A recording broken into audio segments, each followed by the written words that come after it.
Hey, Peggy, just in time. I just started streaming about 50 seconds ago. Thanks for stopping in. I uh, I got a couple piles raked up, got a full wheelbarrow full, got a pile here, just getting ready to light it off.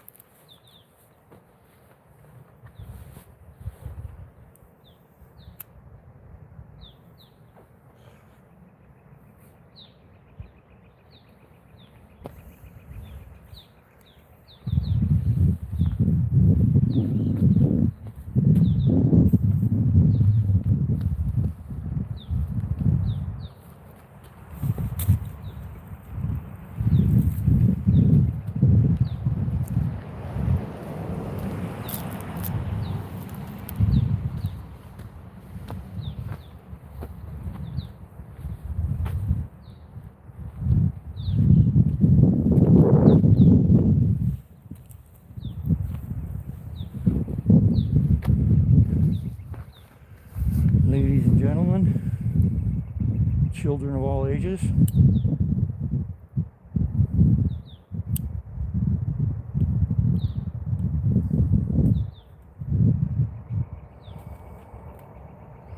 what the hell? Come on.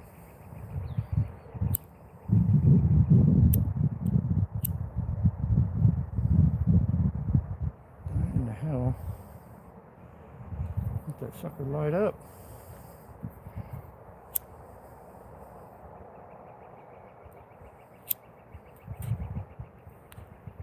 That's bizarre. Well,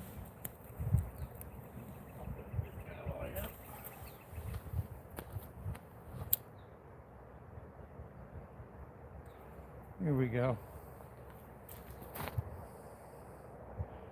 What the fuck?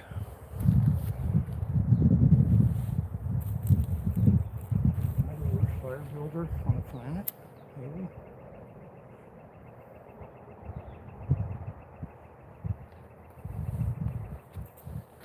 Come on, bitch.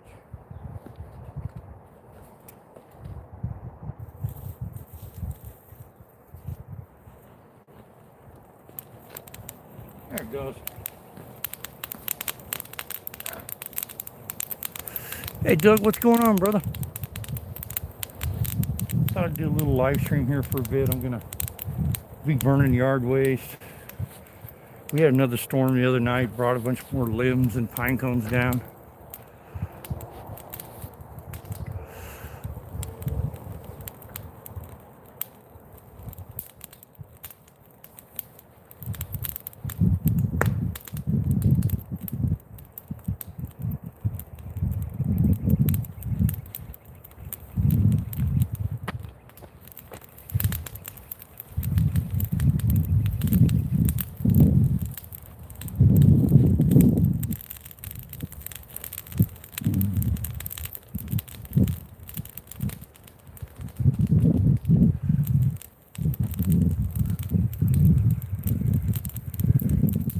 Yep. Hey, what's going on, Chloe?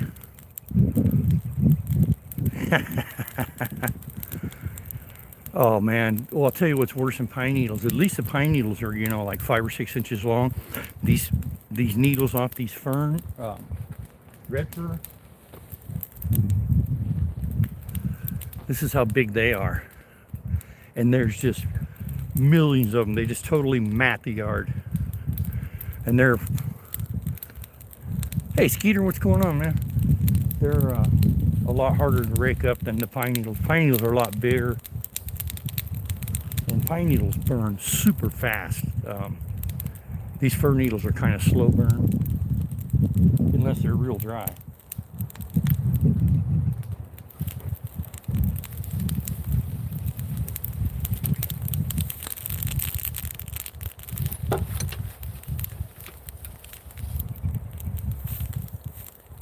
Just kind of baby this thing. I'm doing good.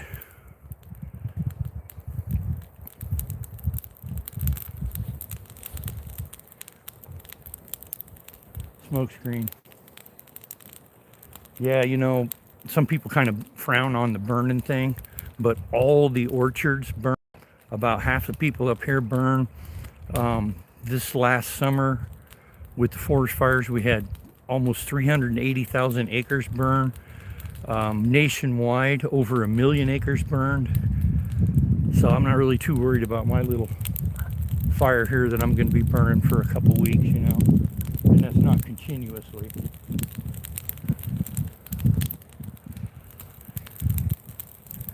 Hey, Yakin, what's going on, man? Gavin, brother, good to see you.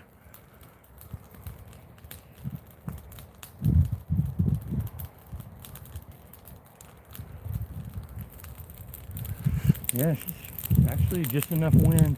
If the wind kicks up too much, I'm going to stop. But with this light breeze that's going on right now, you couldn't ask for better conditions. It burns this stuff up so quick.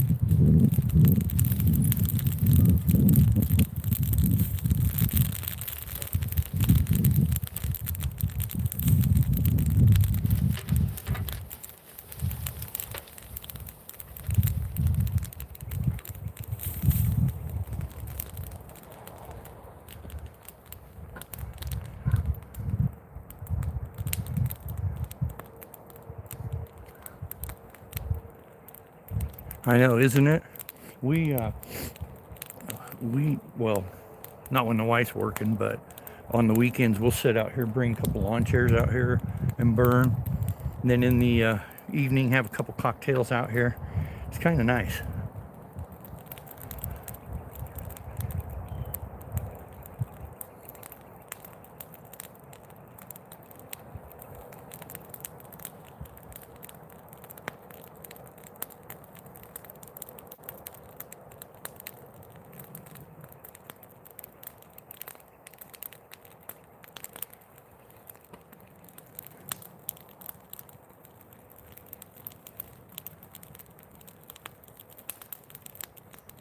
Oh, nice, Doug. No doubt.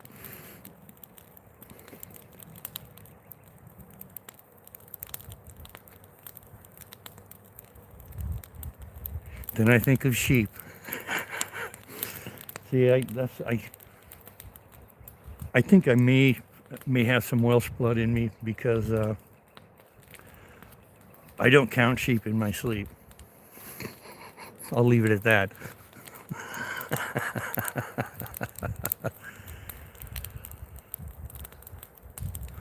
Oh yeah, stainless steel, nice. Probably be a couple weeks at least. Now that it's summertime, I'll drive it a little more, but with the way fuel prices are, man, Jesus, I'm not going to be driving it too much. You know, maybe down to the store or something like that, but that's about it.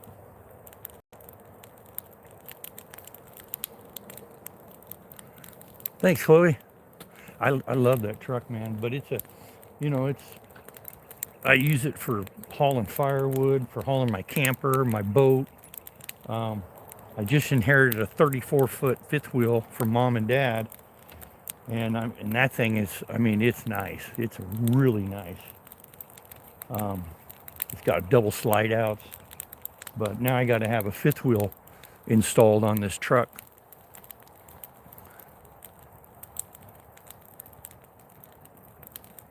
No kidding. It's $650.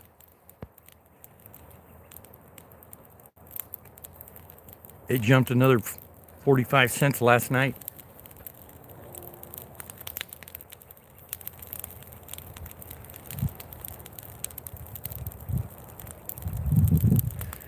Yeah, that's what Maddie was telling me.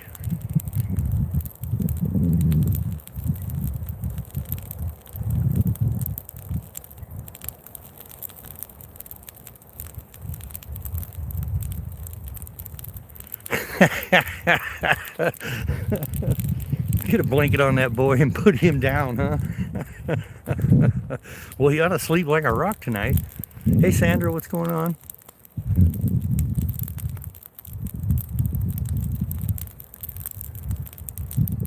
Yeah, our regular unleaded is, what was it? It was $5.50, buck cheaper diesel.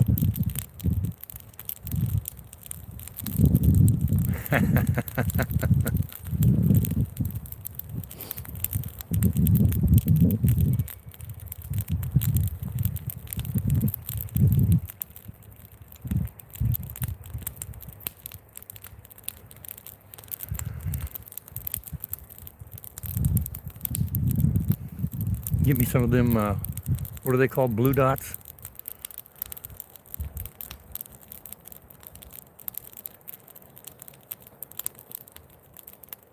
Oh yeah, she's taking that out.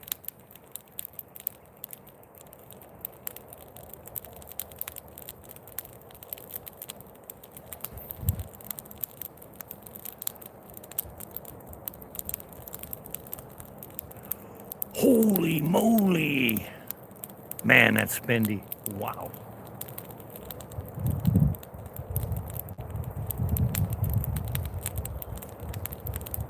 Man, you would think that Australia is as huge a landmass as it they would have crude oil deposits. Martin, what's up, Sir Martin, brother? Good to see you. We're burning.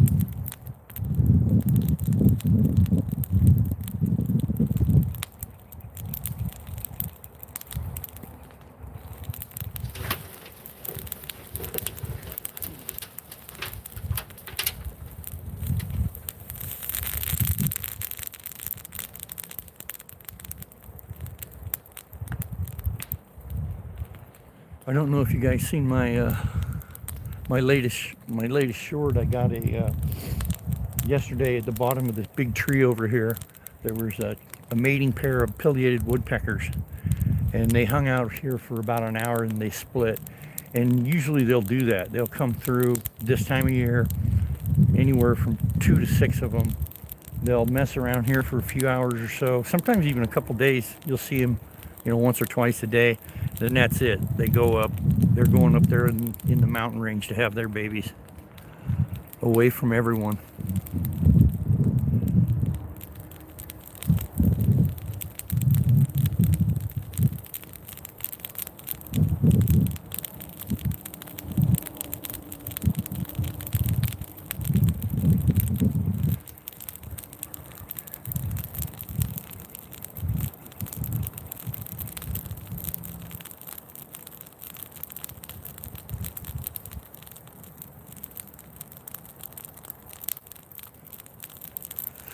Oh, the blue dots. I was referring to, Castor said the sheep in Wales, after they shave them, they spray paint a blue dot on them.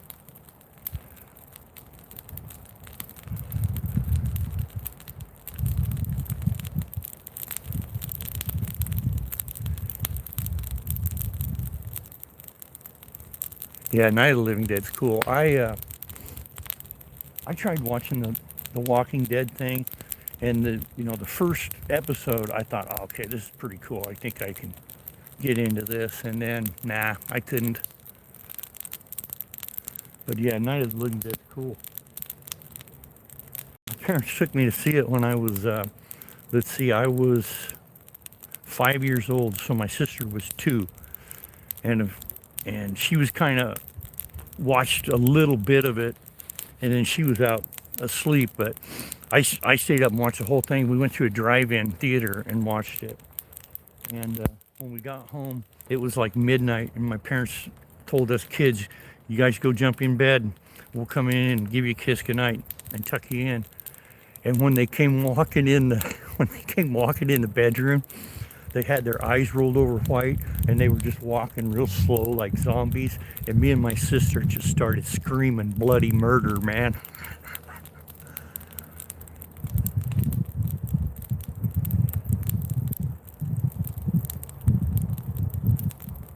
Oh, you know what, Doug? I checked into those things, and those things will mess up your onboard computer, and they don't work like they say they do. Because when I first seen those about, I think a year and a half, 2 years ago, I was going to buy one of those. And my wife researched it, and she said, "Here, you should read this." But yeah, I know exactly what you're talking about, Doug.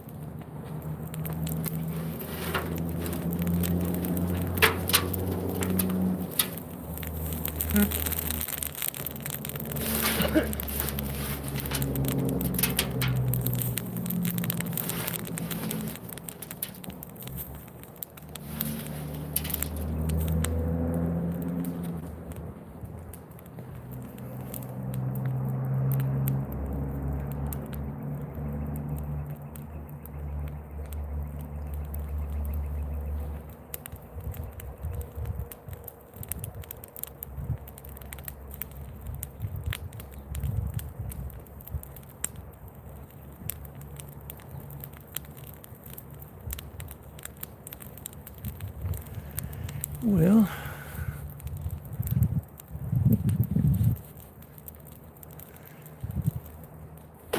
it's about that time of day.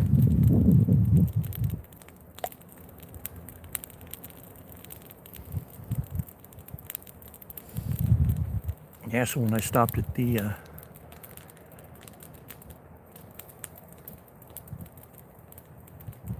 yeah, the tuners are a big thing, and you know what? I need to do that on my diesel.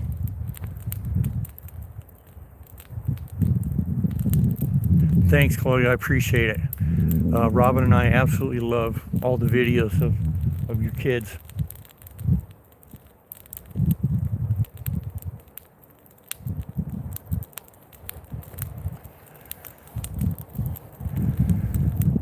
Yeah, my dad's got his all deleted, and he's got the tuner in it, and he's got it straight piped, and it's a Dodge Cummins. He wound up gifting it to my nephew, and it was a 2010, and it only had, I think, less than 35,000 miles on it. That would have been a truck to get. But the only thing I didn't like about it, it was a freaking dually. And I had a dually once, and I fucking hate them in the wintertime, man. Unless you're hauling all the time, I can't stand a dually. And then when it comes time to buy tires, that's real nice.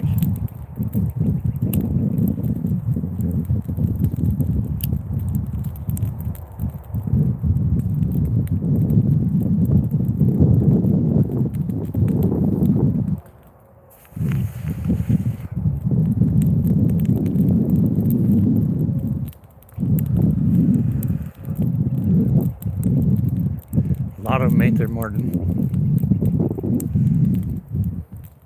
Big timber.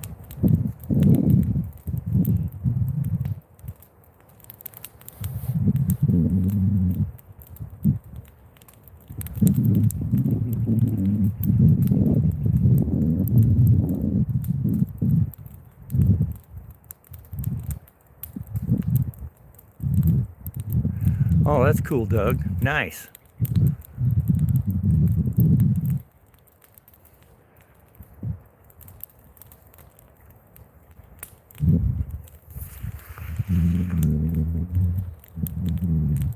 Oh, there's a mourning dove, a pair. Are those mourning doves? No. No, those are the ringneck doves. Yeah, those are those are an invasive species in North America, and they were introduced in Florida. I think some escaped, and within 25 years they were in Washington. And so, and there's a, I believe that's a mourning dove with them. Oh no, it's not. It's a youngin. That's their baby. I'll be damned. You can just barely start seeing his ring starting to form on his neck. I don't know if you guys can see. Yeah, you guys can see him out there.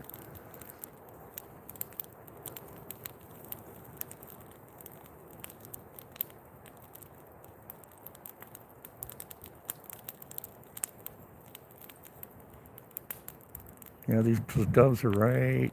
There's one. There's one. And the baby is... The baby's up, is up by that one up there. The baby's really hard to see.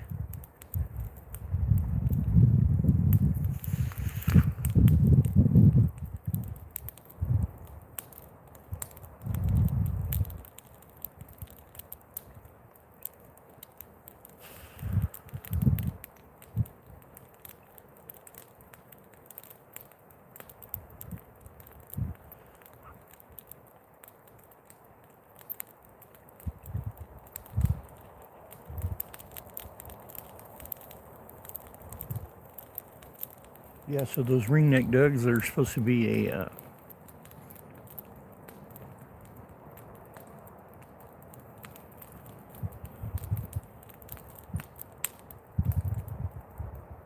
huh.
Okay, Peg.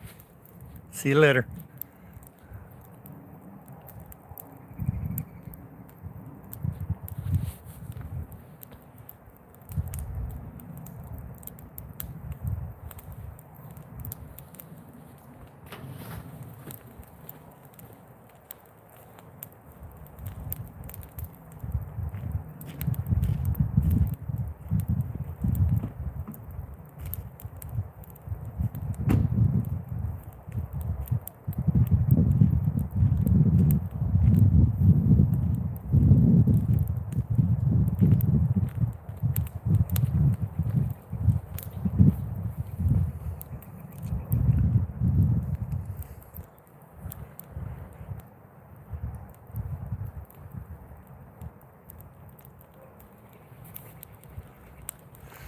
Mr. Bradley. Well, I'm not sure. See Bradley. I'll just leave it at that. But it'll get you wrenched up so you can connect with everybody.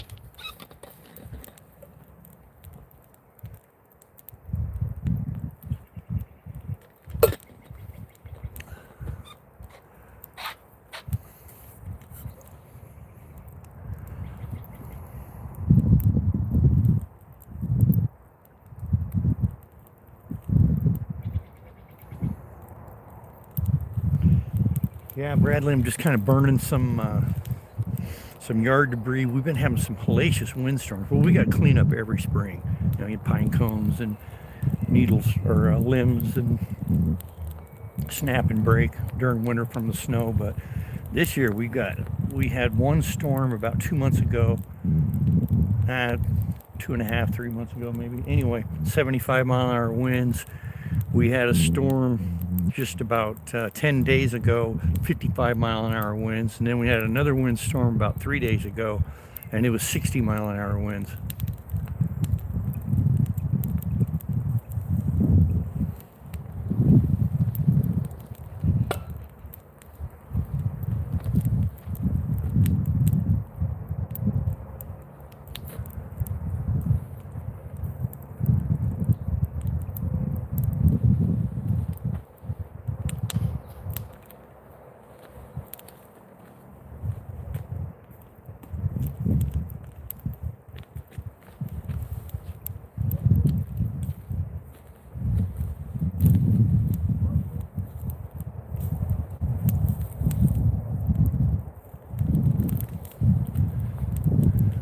Turn you guys around.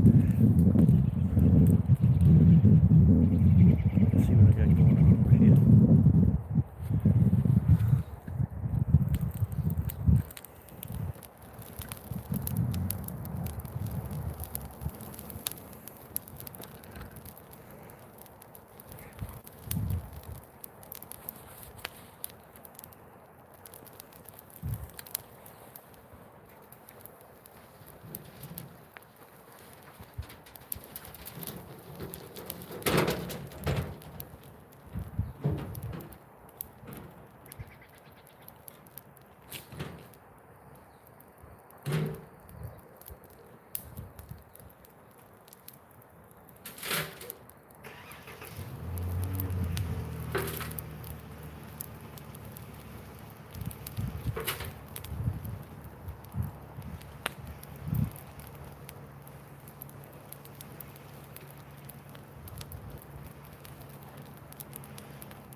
Peggy's on the prowl again, investigating.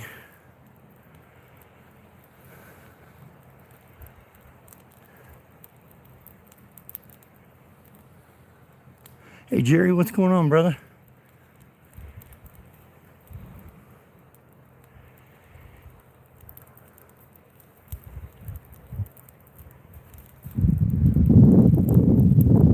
Yeah, we got lots of. You can go up in the woods and basically camp anywhere on Forest Service land and most state land.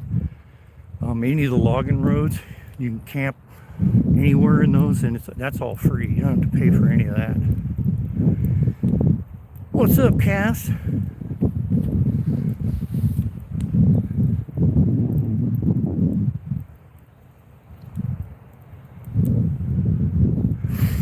Just burning some of my yard waste. These windstorms we've been having, man, it's just been taking down limbs and pine cones and fir cones. Hard to get a handle on it, but the burn ban goes on June 1st, so I've got I got a little bit of time, you know. I've got a pretty good start on the front yard, but not a very good start on the backyard.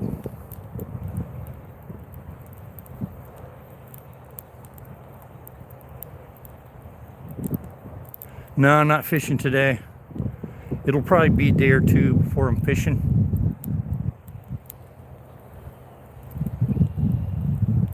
I did one little short stream. I drove downtown and had to pick a few things up. And then I just started this stream about 30 minutes ago. Just so I do a little one here while I'm burning.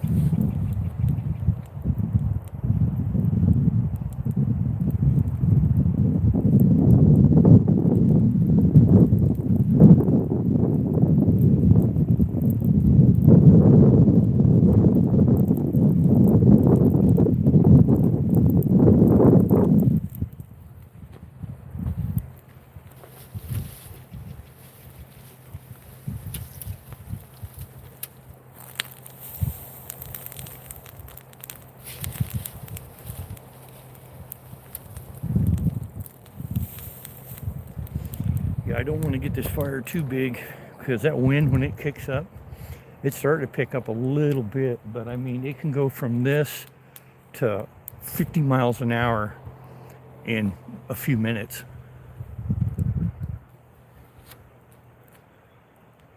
Paul, what's going on? Wow. Yeah, exactly. Smoke signal. We didn't have a winter this year, man. All of our snow combined, we may have got 14 inches of snow, 15 inches of snow, and every time it snowed, it warmed up and started raining. And I only had to snow blow my driveway twice this year.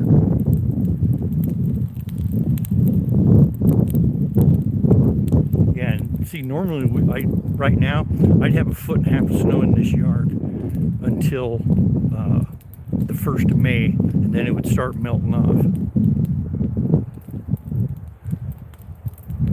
Hey honey, what's going on? Let's get you hooked up with everybody. There you go. Now you can connect with everyone.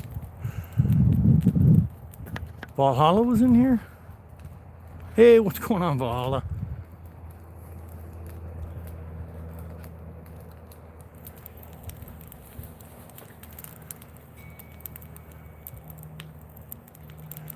It's pretty up here, isn't it? Central Washington State period is gorgeous, except for the Scablands.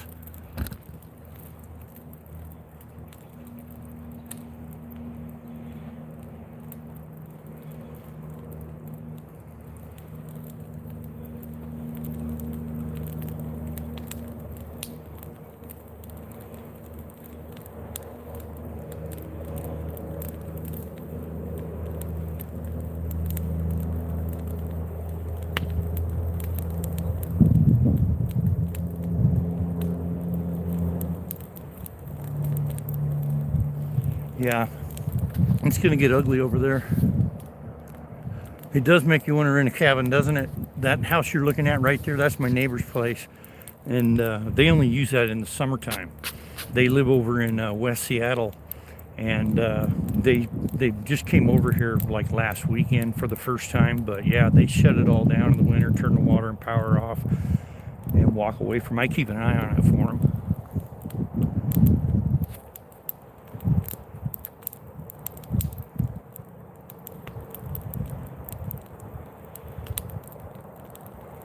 You should have a wrench now, honey, so you can connect with everyone.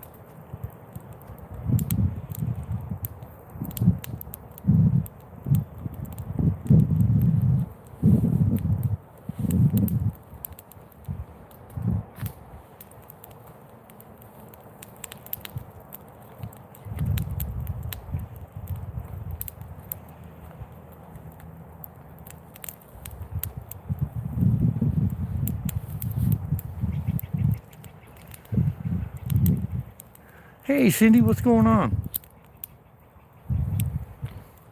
We're just chilling today, burning some yard debris. I did a little short earlier. I ran downtown and had to get a few things. Main thing I had to get was tomato for our bacon lettuce BLTs tonight we're having for dinner. BLTs and chips. French fries. Alaskan, what's up? You heading out, babe? Yeah.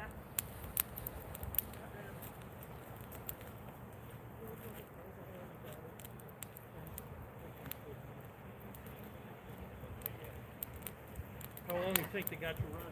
Huh? How long they got to run? I think an hour.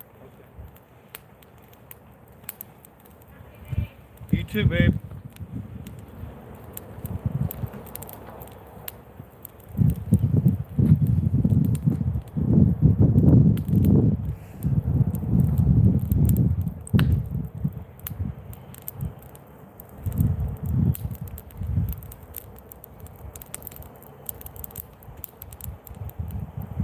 It's probably about 38, 39 degrees. Yeah, smoochy, smoochy. You're getting tea, Martin? No way. Yes, tea is good.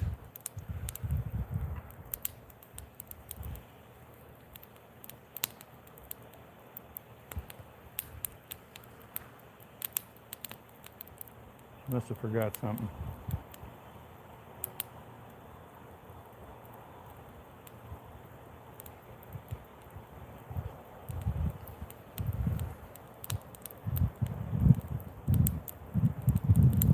Yeah, no kidding, right?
I know it, right, Doug?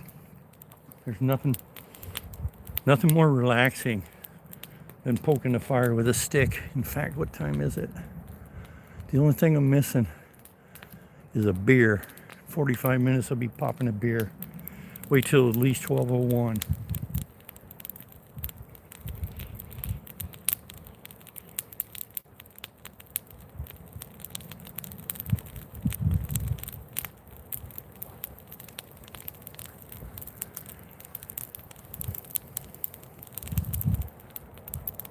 Mm-hmm.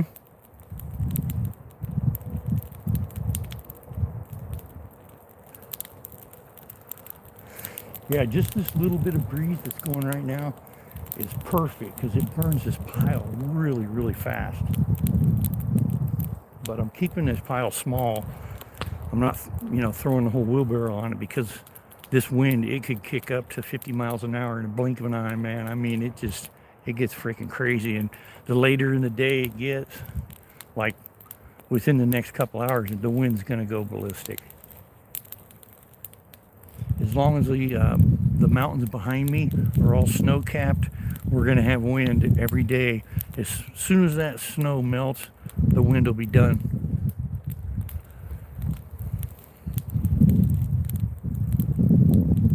Pop that top. Mama's gone now. Just be me, the birds, and you guys know about it.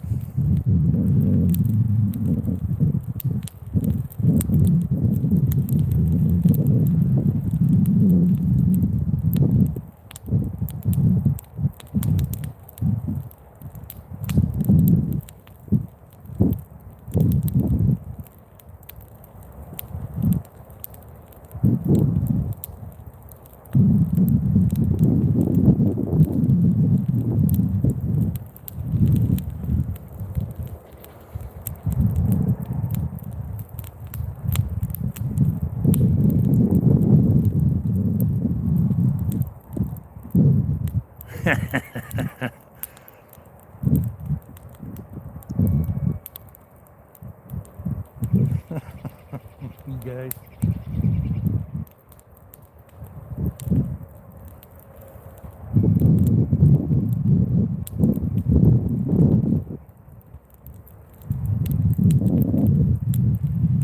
Yeah, my wife bought me a case of those Coronas, man. I like those things, man. Put me a slice of lime in there with it. Yummy.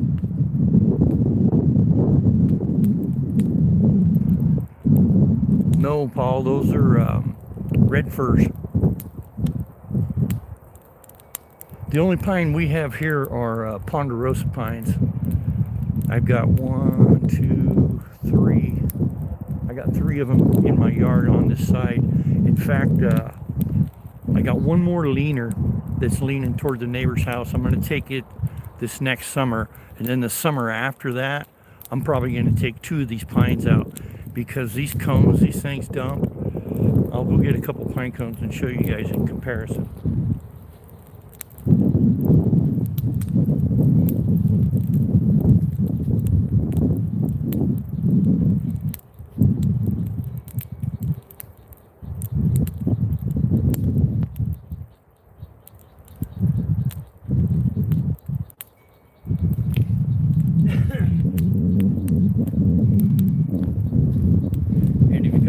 In the bush and you're in the Pacific Northwest and you need to sort of fire fast, pine cones and fir cones are some of the best fire starter there is. So this is a pine cone, and this is a fir cone. And the pines, they dump a lot more needles than the fir trees. They're a lot bigger, so they're easier to rake up, but there's 10 times more of them. And those pine cones they dump are they're kind of a pain in the ass to try to rake up. And I don't like using my lawnmower with the bag on the back because it just toasts the blade. Yeah, they're big old trees.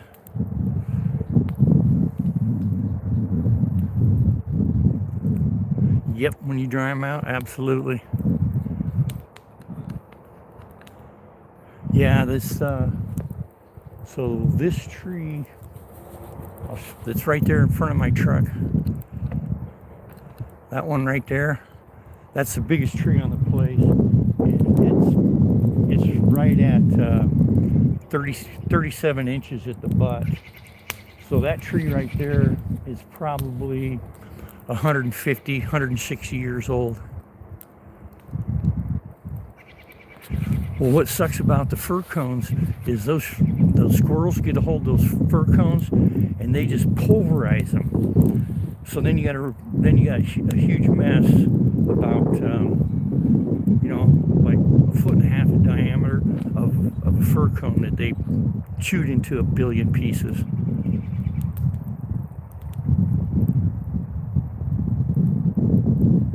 Yeah, it's these trees in general. These are really, really messy trees, but hey, man, it kind of makes the place. That's why we moved up here, is because this place is in the timber, and we really enjoy living up in the woods. Oh, yes, they do, Paul.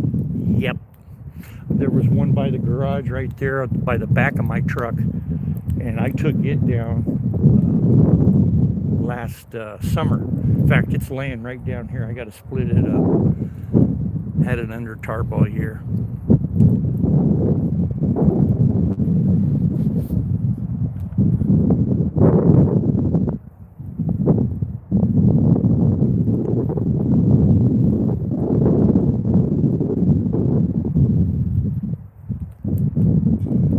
Oh no. So I'm sure the snake was dead after that, probably, huh? We don't get hardly any ticks, and that's because I have about there's several flocks of them, but combined probably 150 wild turkeys that come in this yard every day. And then when the dogs are in the house during the day, like when my wife's at work and I'm out here messing around, the turkeys will fly into the backyard, and I let them roam, leave the dogs locked in the house. Turkeys absolutely devastate ticks. They just eat them up, man. Yeah, cedars can be messy too. Well, I'll tell you what can be really...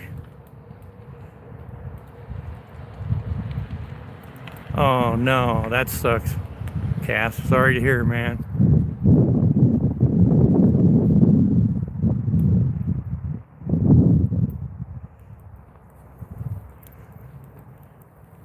Yeah, so those turkeys, man, they eat all kinds of bugs. You can see them. They'll come in here and along these rock walls, on the bottoms of these rock walls, and in the rock walls, you'll see those turkeys just pecking in there, and that's what they're doing, is they're eating bugs. And in the probably here,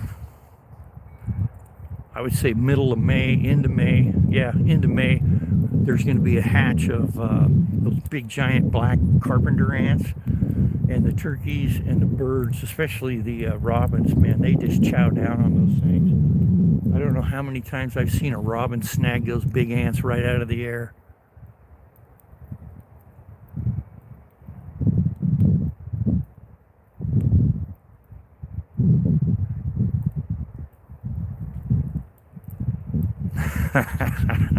Miley doesn't like spiders.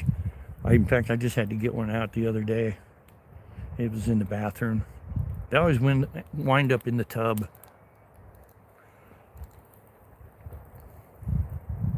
All right, I'm gonna throw the rest of this over here.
Hey Steve, man, I'm sorry I missed your... Did you do a live stream, bud?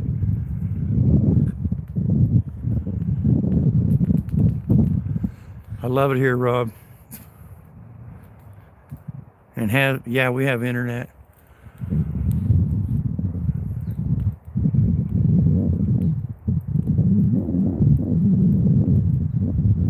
You got to be kidding me. He's afraid of mice.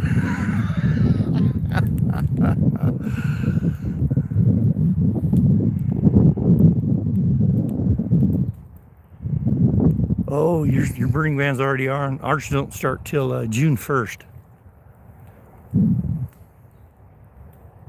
I'll bet he did, man. Rob. In fact, that the lady that owns that house right there, her and her dad, they, like I said, they live in West Seattle, and that's just their summer home. But she wants to buy my house when we relocate. And one of the guys caught a lobster. Awesome. But yeah, we're gonna move to as soon as my wife retires, we're moving to Idaho. And or if we don't move to Idaho, we'll probably move to Montana. But anyway, nice. Shit, lost my train of thought now.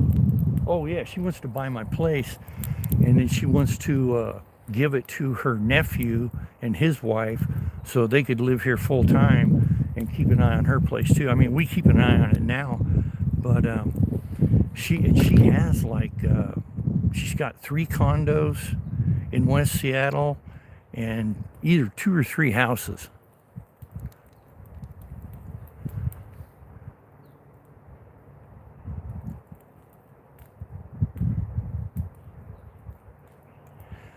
No, there's none buried here.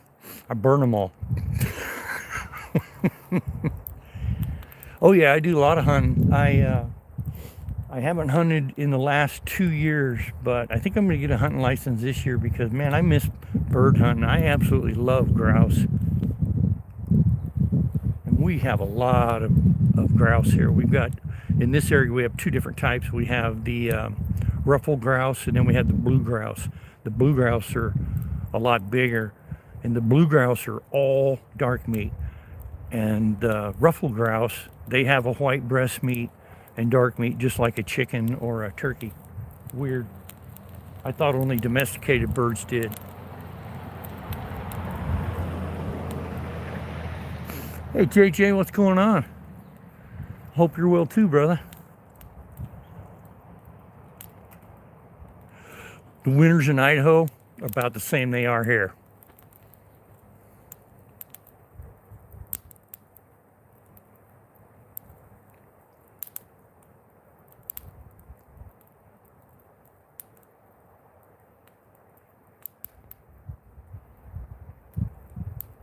Okay, yeah, I'm probably not going to go for a long time here. Yeah, people used to eat puffin on the west coast of the United States too, back in the 1800s.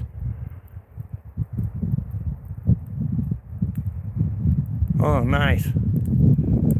Yeah, about, what was it, 6 years ago, I made a few bows, and then I bought a really nice 60-pound recurve, and I bow hunted 1 year. But bow season here is in September, and it is so dry and noisy in the woods. The only way you're going to get it is to get a deer is to have a tree stand or a blind. That's the only way. And I can't hardly sit still. I like to, I like to creep when I hunt and, cover some area.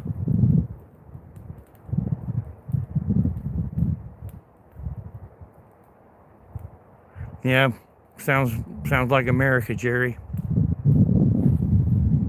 That's another reason. Hey, Northern Fishing, what's going on, man? I missed you there, brother. Sorry about that. Yeah, that's how it is here in the States, man. The meat is just injected with water, and then you're getting processed. It could have hormones in it. The cattle could have been given hormones. Who knows? I got a buddy in Montana.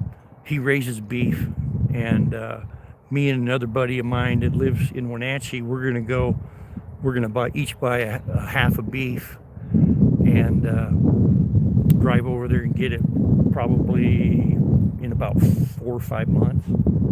Maybe, actually probably September, yeah.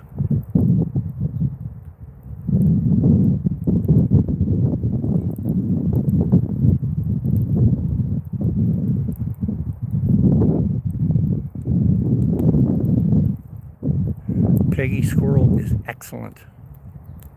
When I was a kid, I grew up in California, and my grandpa used to take me squirrel hunting all the time, and we'd hunt the blue squirrels. Well, they're gray, but down there they're such a deep color gray, they look blue. They call them blue squirrels, and they're big, they're huge, and those things are excellent.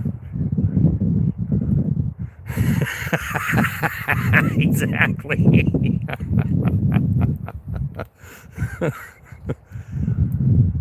I've ate a lot of wild rabbit too, man. They're excellent. Yep.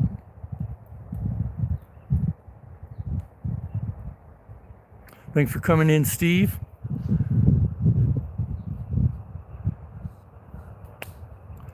What time is it? 11:32.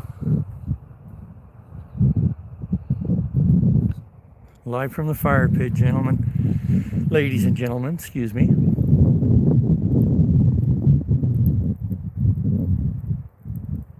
Yeah, the wind's picking up. It usually hits between noon and 1.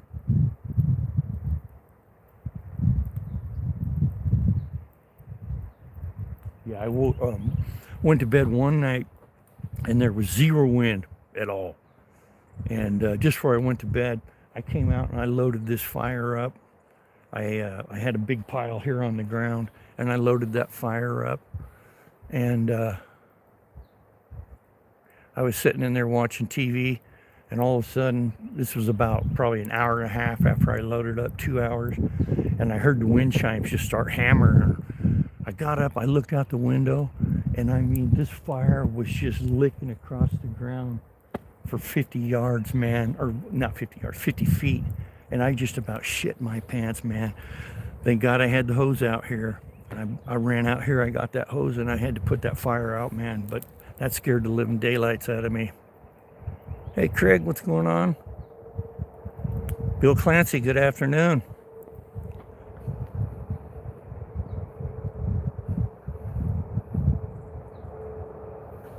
Get caught up here.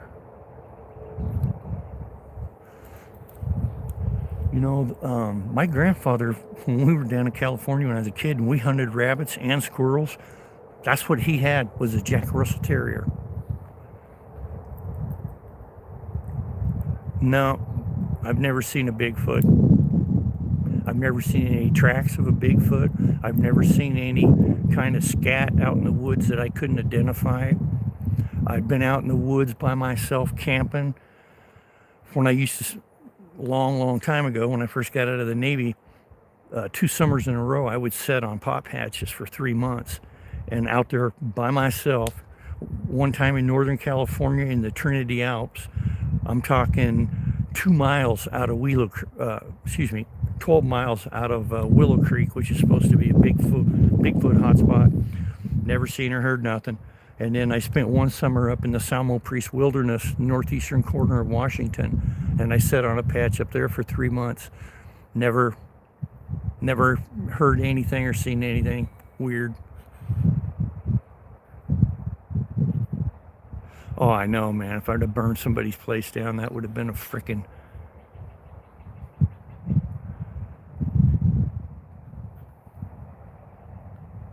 Oh, yeah, I've seen Dr. Zhivago, man. That's one of the best movies ever made. That and Lawrence of Arabia. Getting caught up on it, guys.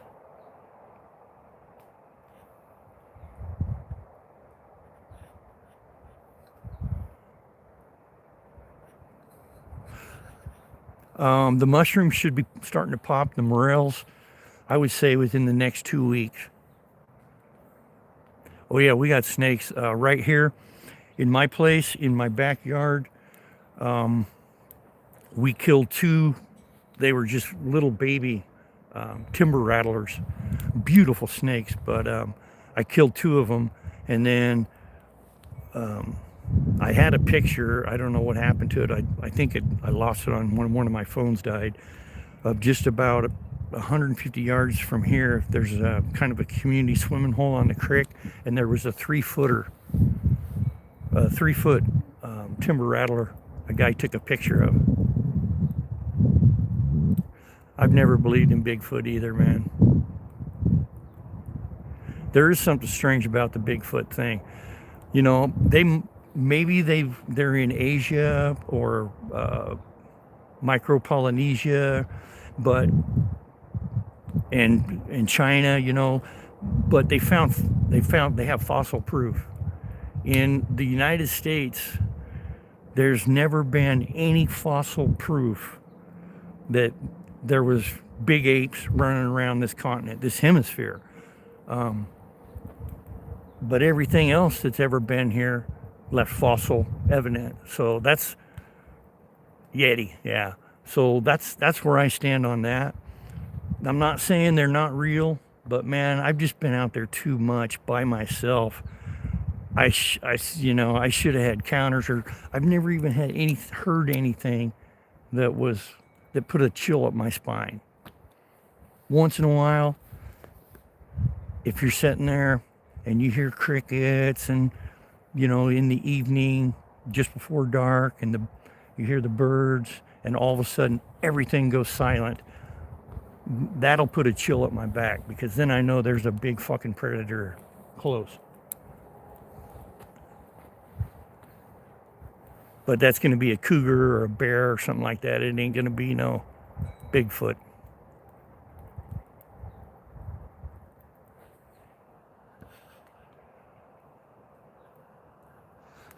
You're right.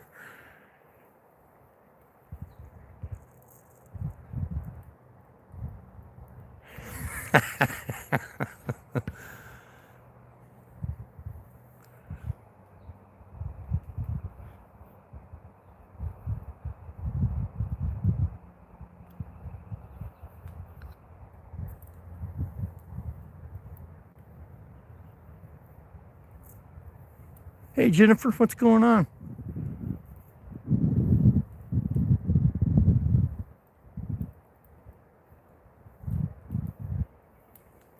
Well, you know, something about Appalachia,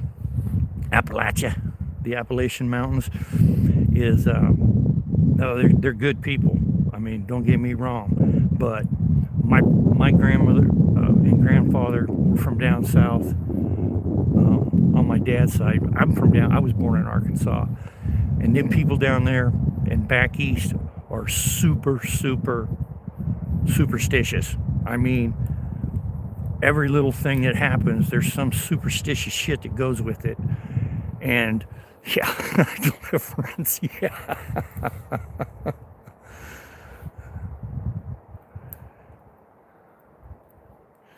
Yeah, so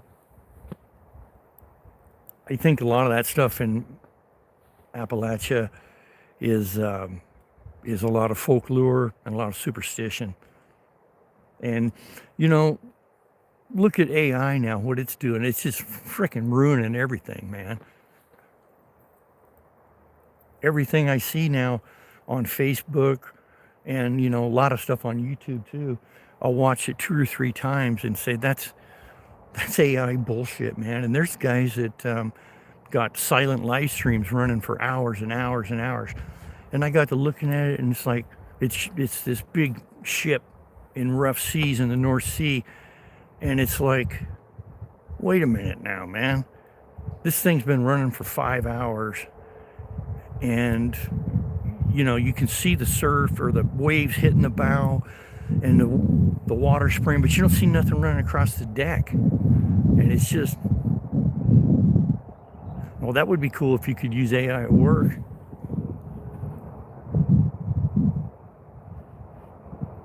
Yep, you're right, Rob. There is a lot of Irish.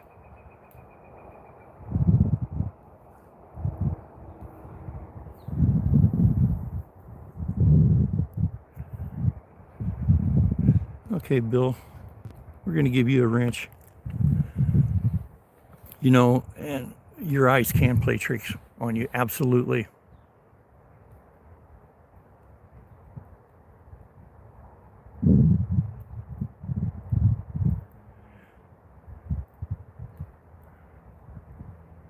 Yeah, no shit, right, Jerry? Those were the days.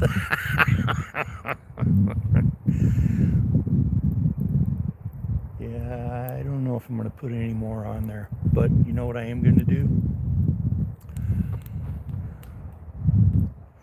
Fluffers, what a job. No shit.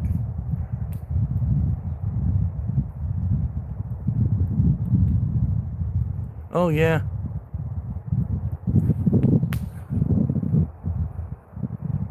Exactly, Jennifer. Exactly right.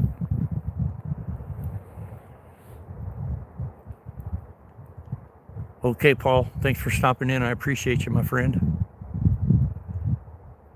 Hey, you bet, Bill. Well, when you made that statement right there, see, I'm really cautious because one time I accidentally gave a wrench to an 11-year-old kid. But that last statement there pretty much confirmed it.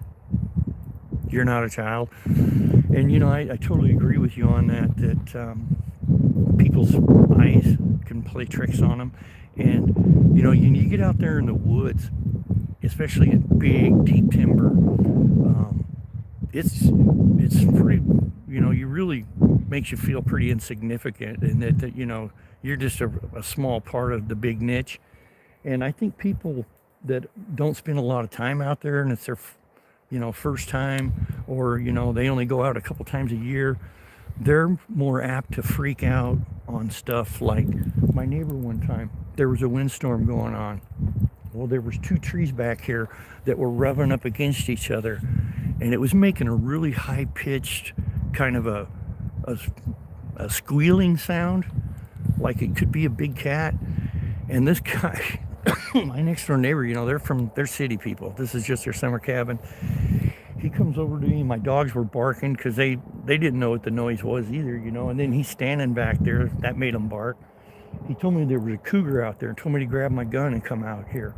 And I was like, it was like 1 o'clock in the afternoon. I said, I can tell you right now, Ron, that ain't no cougar. I said, here, let's walk over here and take a look. I started looking up the trees, and sure shit, you could see where two were rubbing up against each other. But that's what I'm saying right there is, a city person could hear something like that, and first thing that happens, their mind just runs with them.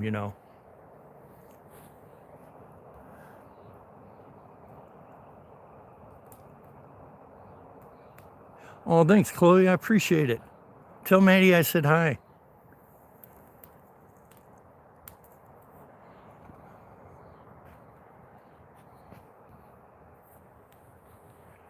Yeah, only in America, huh?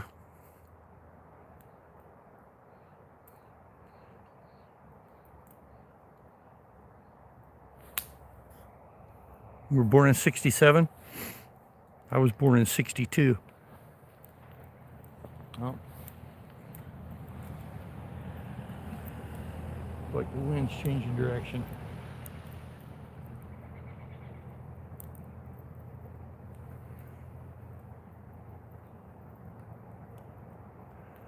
Yep. We still have an old rotary phone. I was going to throw it away, and the wife just threw a fit. She goes, we're keeping that. Okay. It's been up in a box in the top of the garage for 22 years.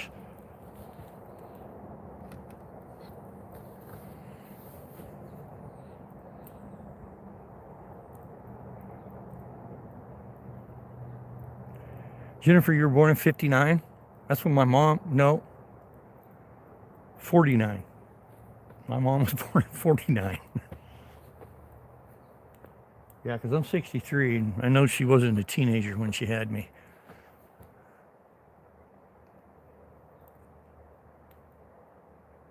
Well, I'm old enough to remember, too, when cars, your dimmer switch for your high beam and low beam was on the floor, not on your blinker handle or your windshield wipers. I like it when it's on the floor way better. You born in 55, Steve?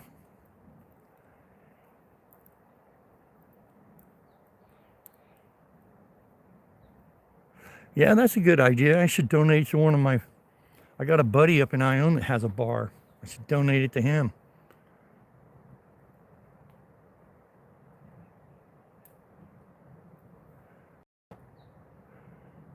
Okay, guys, it is, what time it is here? 46. We're going to go ahead and be a little green here. I know I said I was going to wait till noon, but I'll be right back.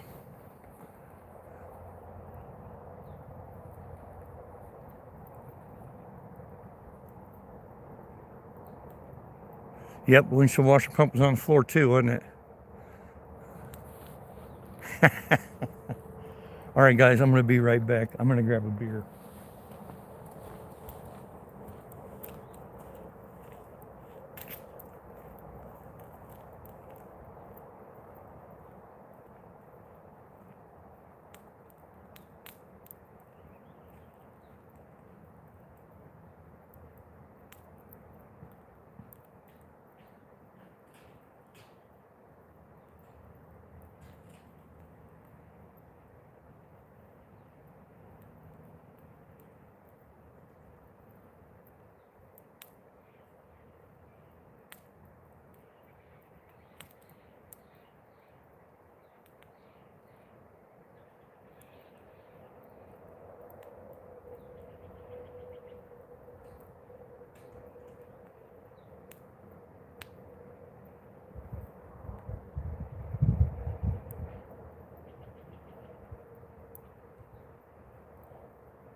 I don't know if you guys seen that wild turkey that darted in front of me.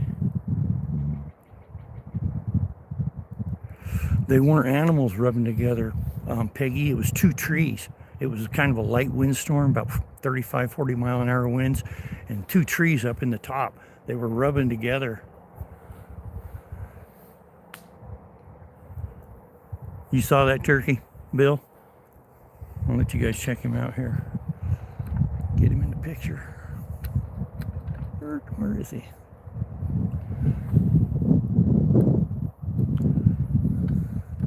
Oh, wrong way. Yeah, see the beard on that guy? That's at least a 10-inch beard on that bird.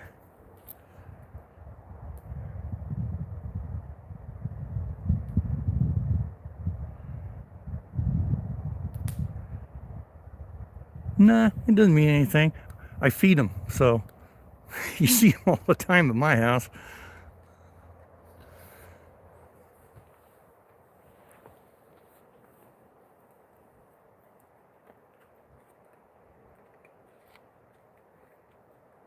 Yeah, that's a nice sized tom right there. It's a trophy. There's a couple birds that come in here. Their beards, I know, are 13 inches long. That's a trophy.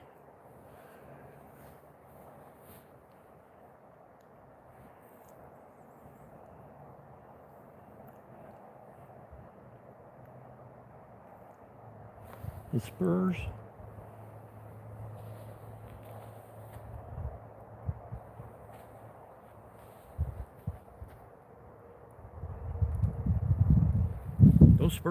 Those spurs are pushing 2 inches.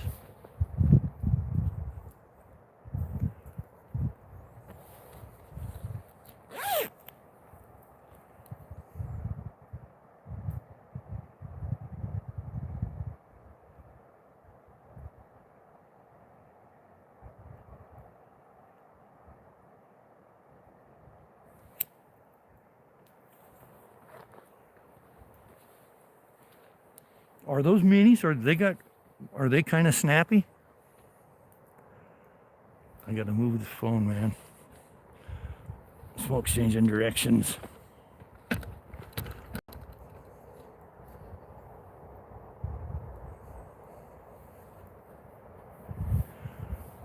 You know, I ate,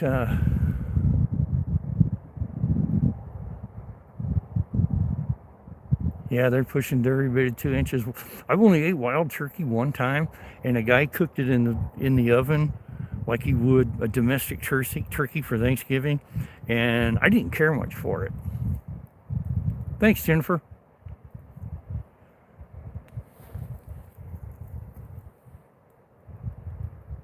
The young Jakes. Yep, I've heard that.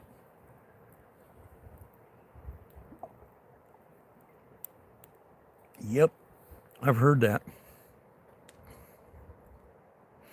I don't hunt them myself. I think I might next year, but I heard if you take them turkeys, wild turkeys, and you just splay the breast on them, quarter them, and then soak them in a brine, and then smoke them, they're supposed to be better.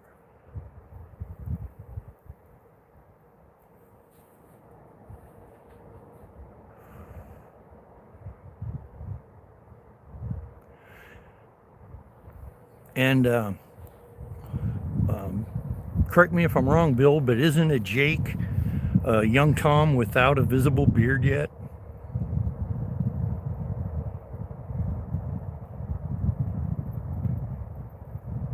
Oh, wow. I'll bet that was. And it's such a small, light car. I'll bet that thing was pretty snotty.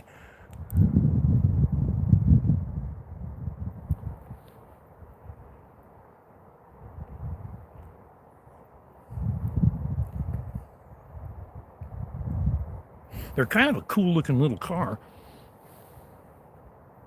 But man, I had a Saab, and it was small. It was a 9.3, and then I had a Mercedes 300E that was pretty small too, and then I had a Toyota pickup that when me and my wife sat in it, our shoulders would almost touch, and I can't hardly handle a small vehicle. Oh, Bill, it's excellent, man. And in fact, this year before last, our freezer went out, and we had a turkey in it, and so we had to order another freezer before it showed up, and it was in the middle of summer. I mean, shit started thawing out, and so I had to do a turkey, plus I had to do about 30 pounds of chicken. I had some salmon in there. I had to smoke it, but I took that turkey and I quartered it up, and I put it in aluminum pans, and I put it in the smoker, and I put all my seasonings like I would my, rosemary, thyme, sage, salt, pepper, and buttered it up. Oh, and garlic. And then I wrapped aluminum foil over, and I put it in the smoker and cooked it for about 3.5, 4 hours. It was the best fucking turkey I ever ate in my life, man.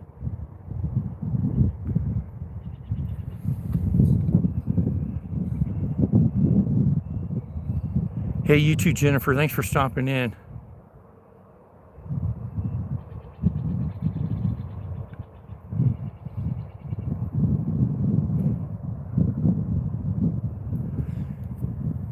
No, it's not a long feather. It's like just really thick, gnarly, stiff hair.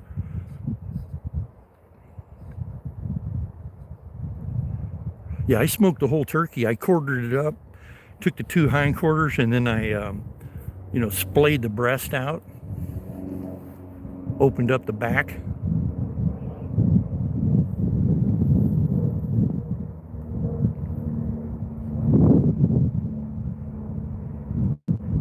Right. Yep, that's when they hunt them here too. Whoops. Glad to see you're still here, Sir Martin.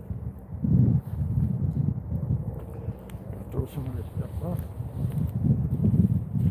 Man, it is cooling down big time. The temperature is dropping. Fuck, it might snow.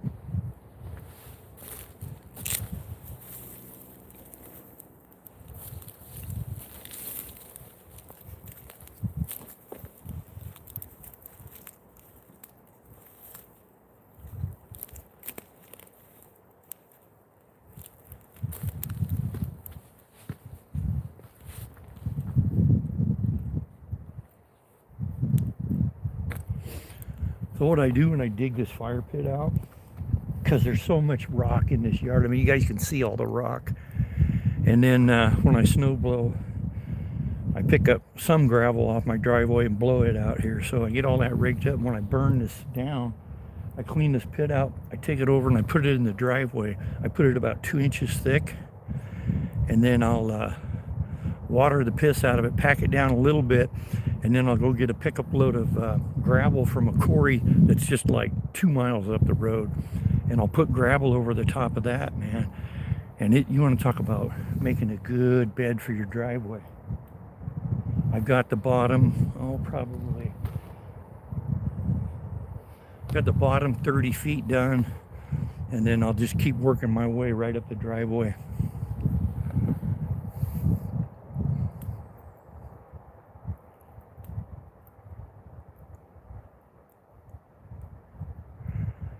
Technical issues with your fly tying crowd?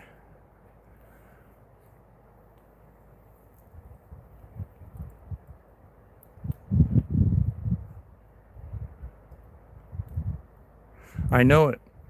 When when I was married to my first wife, we got a refrigerator down in California at a yard sale for $20, and it was a Norge, and it was one of those big round ones. And you want to talk about a refrigerator? I mean, that thing was absolutely phenomenal. Hey, thanks, Bill. I'm glad you like it, man. Normally I'm out fly fishing, or occasionally I'm bait fishing, or driving around in the woods. Here real shortly, once the temperatures get up a little more, I'm going to be up in the woods getting mushrooms.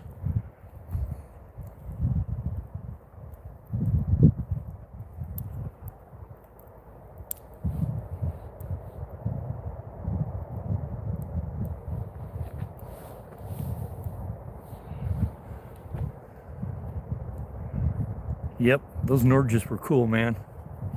It looked like it was probably 50s. And when we left California, you know, we lived down there for about a year and a half, not quite a year and a half. But I didn't want to haul that thing home, so I gave it to my neighbors. And I don't know, I think I talked to him on the phone maybe 5 years later, and he still had that refrigerator. It was still working. And then I talked to him again about, 8-10 years after that, and he still had that damn refrigerator. It was still working. And I sold it to him for what I bought it for, $20. It was either 20 or 25 bucks, I can't remember.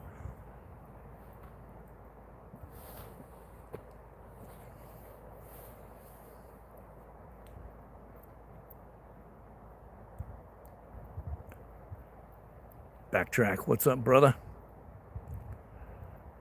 Sock check. Yeah,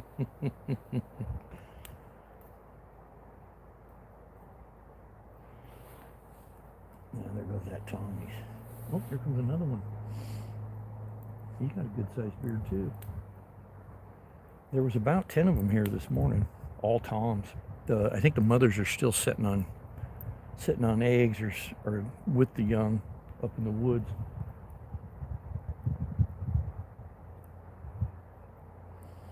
Once my wife used to always worry about the baby turkeys because we got so many predators here. Mainly coyotes and bobcats hammer those turkeys, and the cougar. But when they're only about like 6-7 inches tall, there was a group of them in here, a couple hens, and they probably had maybe 8-10 little chicks between the two. And the neighbor's cat come running across the yard, and all those baby turkeys flew up into these trees. I'm talking 30 feet up into these trees instantly, as soon as they seen that cat. And those two mother hens, they pummeled the living shit out of that cat and ran his ass out of my yard. Yeah, I heard that too, guys.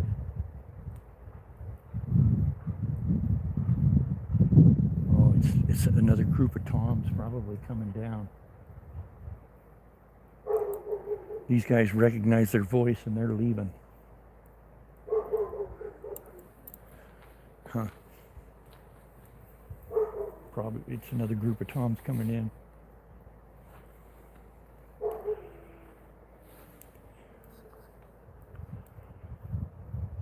All right, Sir Martin, thanks for coming by, brother. I appreciate it.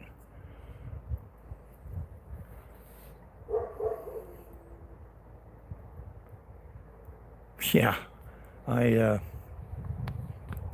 I've caught a couple fish this year. Not very good. But here, season's going to open up here in Washington State, probably about, I think it's the last weekend in May.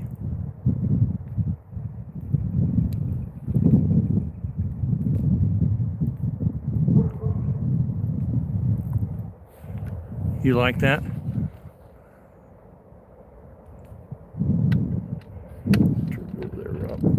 Oh, I know what you're looking at. You're looking at fly time reel, ain't you? There you go. Is it?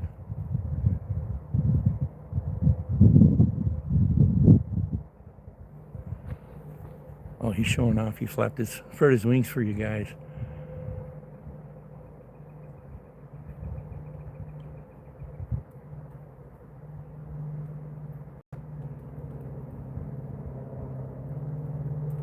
Yeah. Yep, Bill, because we get a lot of snow here, brother. We didn't this year. Mother Mills.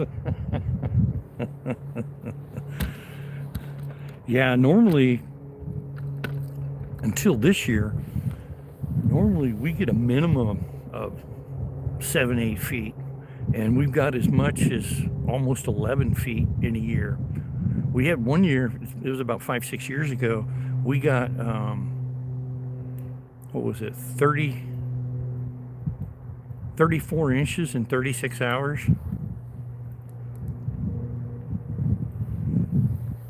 Yeah, and what sucked is we didn't even get good ice around here. We couldn't even ice fish any of these lakes around here.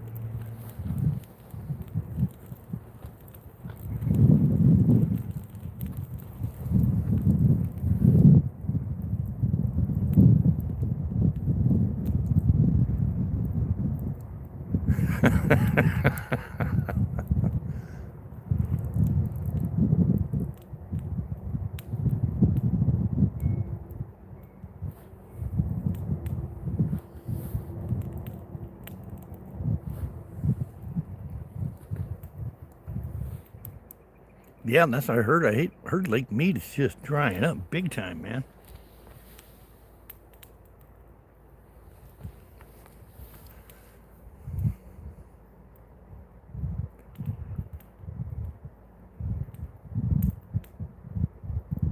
That's how it was here. Backtrack, about the same, bro. Like I said, spring is 2 months early here.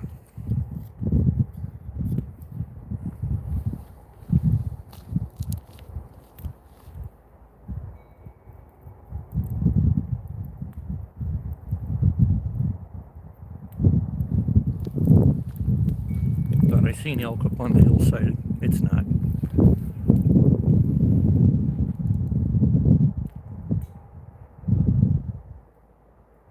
Patrick Humphrey, huh?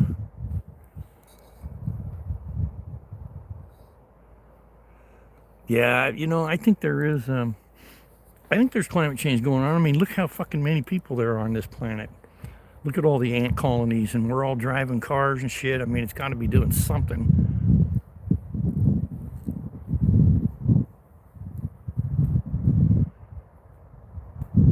Yep.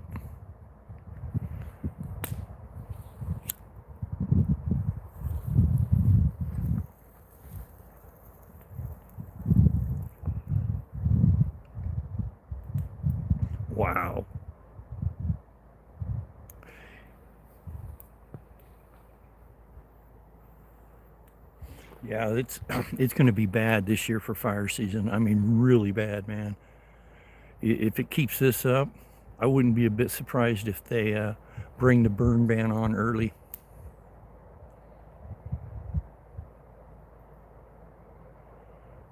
Really?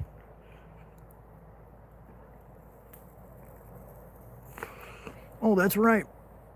That's what you were saying, Rob. Ann Arbor.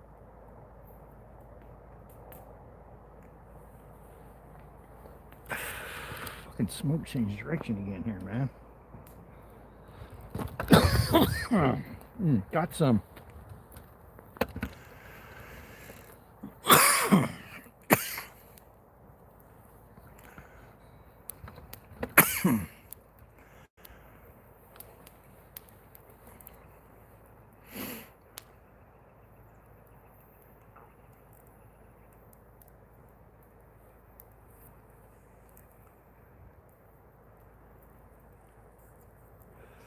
Now it's coming over here.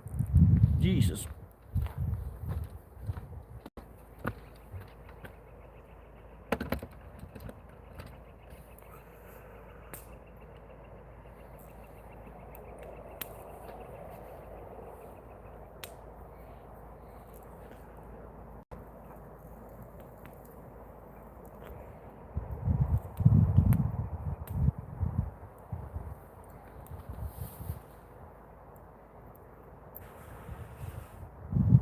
Yeah, Ann Arbor, Michigan. Wow. Is where we had one of our Wheelabrator cogen plants there. It was a garbage burner, and they got spontaneous combustion in their garbage pit because they weren't mixing their garbage properly, turning it, and that place burnt down. This was like 28 years ago, probably 29 years ago, and burnt that whole plant down.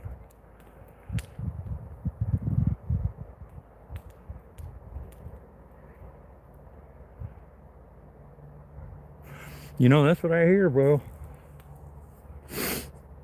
You know, I don't know where we're gonna get the how we're gonna reach a happy medium, because you know you got all these environmentalists and stuff. They want to take all the fucking dams out. The windmills, they're, you know, unless you just had millions of them, they're pretty unreliable. You know, all over the country, off the coast. Yeah, backtrack. That's when I was working for Wheelabrators when that plant burned down. Yeah, compost piles, if it's a big compost pile and you're not mixing it right, they can get hot and spontaneous combustion. Spontaneous combustion.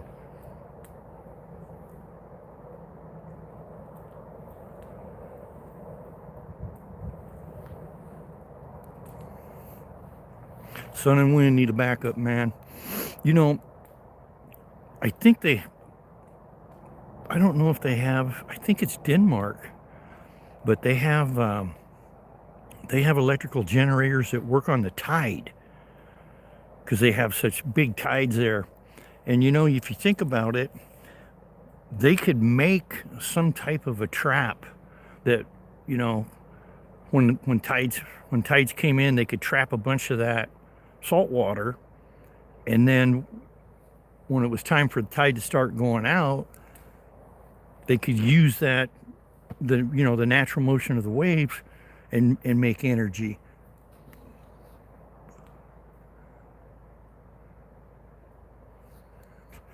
Yeah, you know, I'm all for the dams too. I made a damn good fucking living working in them dams, and I mean, they're just, you got to have them, you know. And to me, I think I'd rather have a dam than a nuclear plant. Fucking nuclear plants just scare me, man. I don't know. It's just too much potential for failure, mechanical failure. Yeah, I heard that too.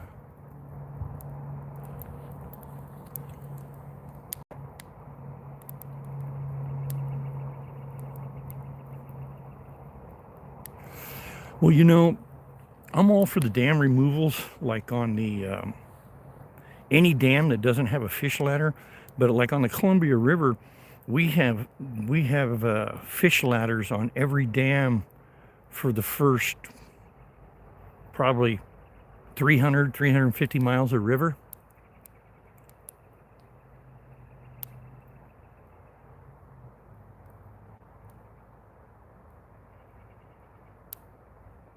Yeah, no shit, right?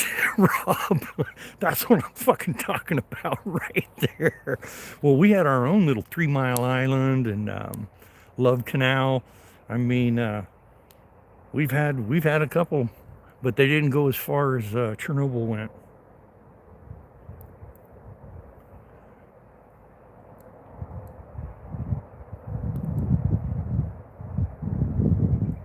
Is safer, yeah. You know what? And the Japanese, they built a fucking nuclear reactor the size of a dustpan, and it powers a 200 unit motel or excuse me apartment complex, 200 units for 25 years.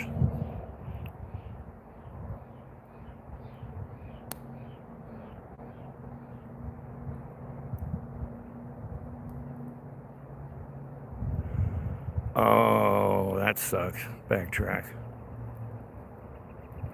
Time machine DeLorean. A fucking DeLorean.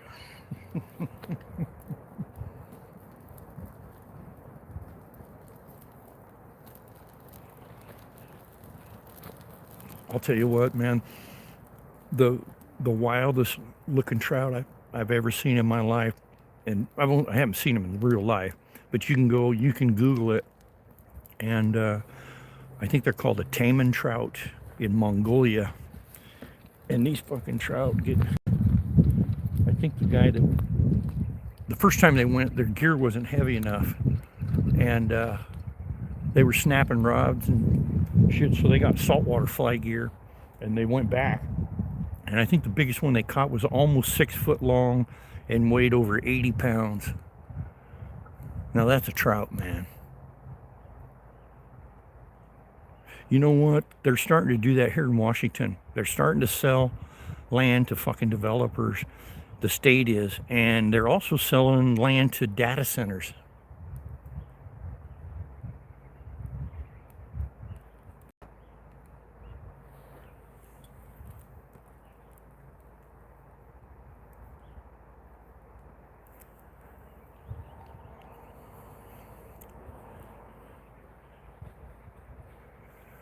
Yeah, trout's a salmonoid, yep.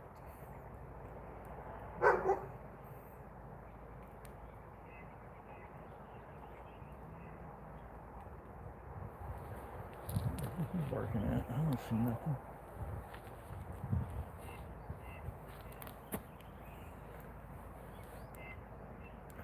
Yeah, that you know what? That's happening here too. Backtrack. They're tearing out orchards, um, blueberry farm. They took out a huge blueberry farm, but the orchards, and they're just tearing it all out. And that's what they're doing is they're making subdivisions and data centers.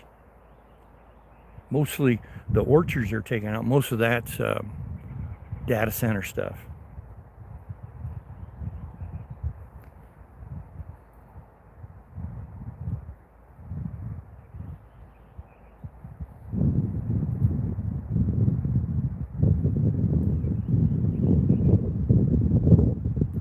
What's its own genus, Rob? I must have missed something here.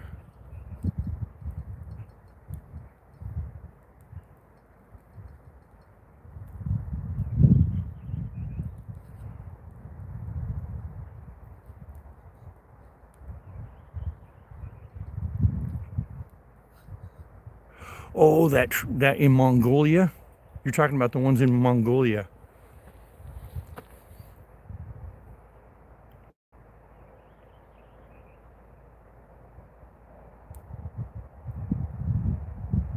Oh, gotcha. Oh, okay.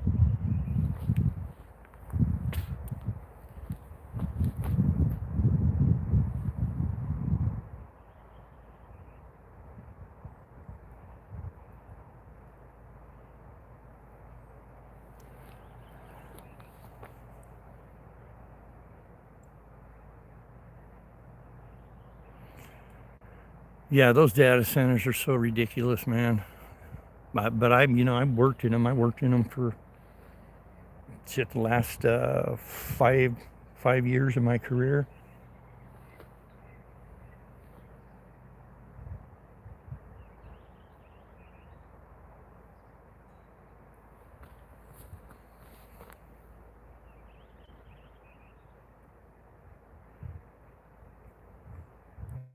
Are they, Rob?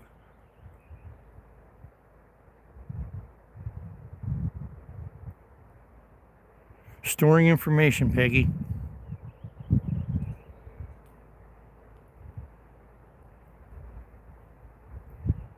And these all they are is big, huge, giant supercomputers. The data centers are just supercomputers that store information. AI workloads, all that shit, everything. Yep. And that's why it's really, we thought it was kind of peaking out here a few years ago, about, I don't know, 6 years ago with the data centers. And then boom, AI exploded, and these facilities now are doubling and tripling in size.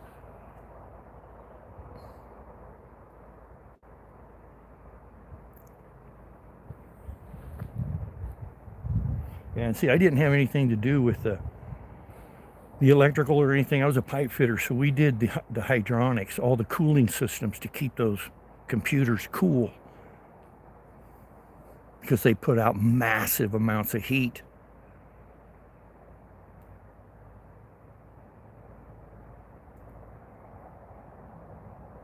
Oh yeah, there's going to be way more.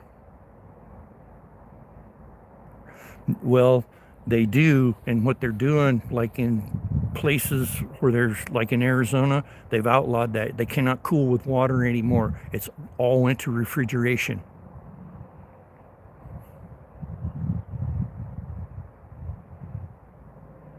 Exactly, exactly, Rob. Yep. They're still behind.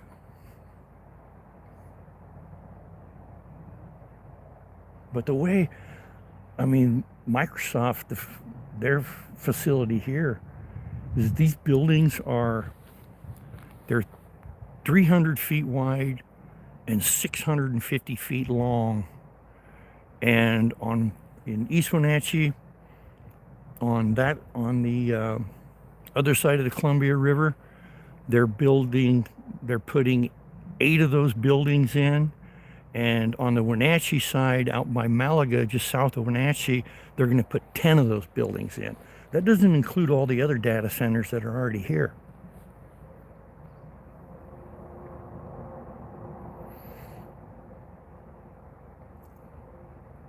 Oh my God, it's crazy, man. And what they rent those things out for. So there's a company called Saby, and all they do is build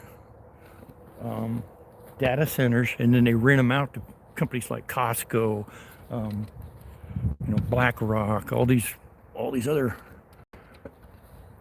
legit companies, and kind of, but Walmart, all of them. Those companies need a cell in a data center, kind of in their area. One of those cells, it's called a quad, and now they went to all of them have 6, and the big ones of Microsoft have 8 cells, and each cell has 4 quads in it. Well, the the first generation we were building, it was one building had 4 cells, 4 quads. But now they're breaking it down, they're dissecting it more and making them a lot bigger.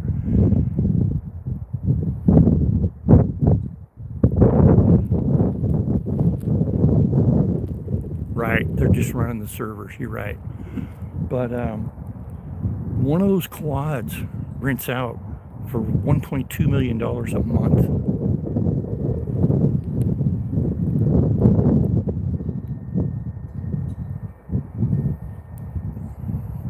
I wonder how much juice I got left here. Down to 25.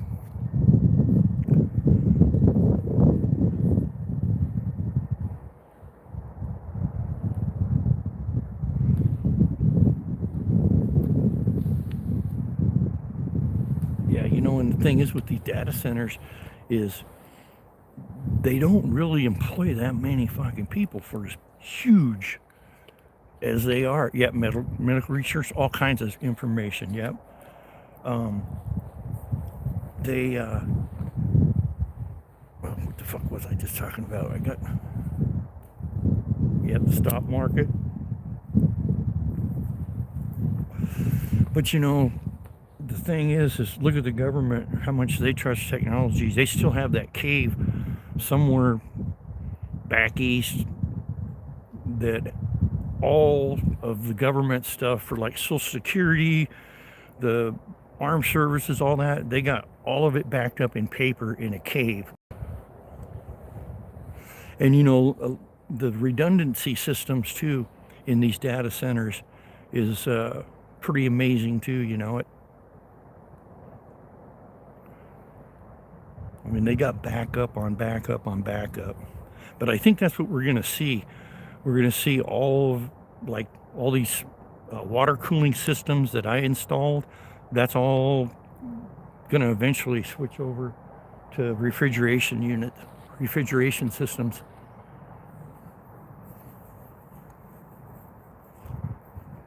YouTube uses the algorithm. Yep. Something, ain't it? Yeah, it's gonna eventually all switch over to refrigeration in them.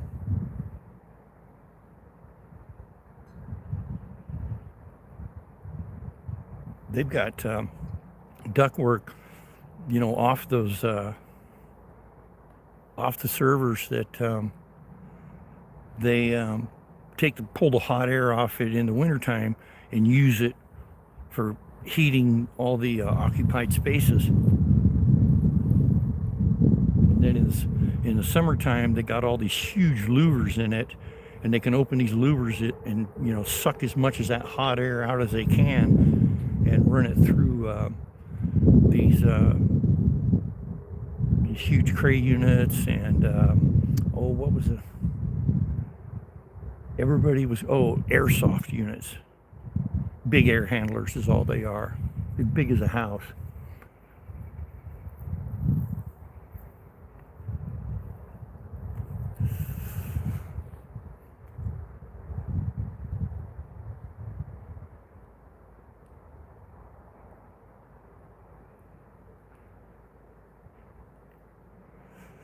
You know, I don't use AI either. Well, I probably do some and I don't even realize it. But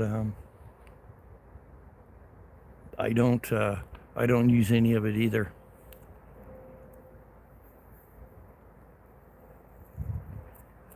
Yep, hot zones and cool zones. Yep. Yeah, it's funny you say that because we had one part of our job is we put in all the sensors in the tile ceilings, in the grid ceilings, and they had to be placed in certain areas, hot and cold sensors, and I mean it was like, and then it all went through this tubing into these huge boxes. I mean it was just so much shit. It was something else. Yeah, that's what I thought. I used my phone, so yeah, I'm using AI.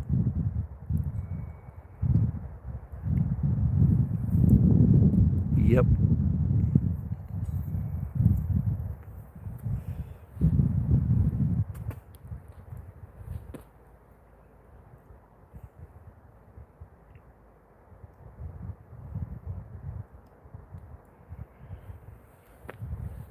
Here, I'll give you guys a better view of something different here.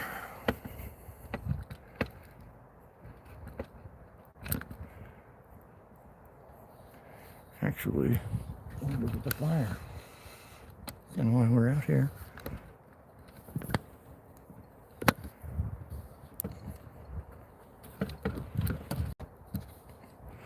no, that's a fucking hideous view of my neighbors, my other neighbors. So these neighbors here that only come here in the summertime, best neighbors I ever fucking had.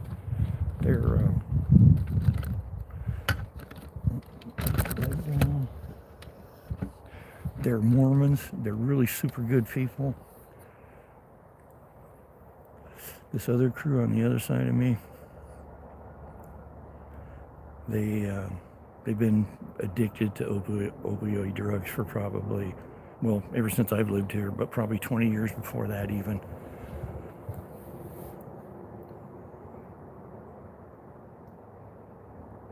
Yeah, the way it's used, yep.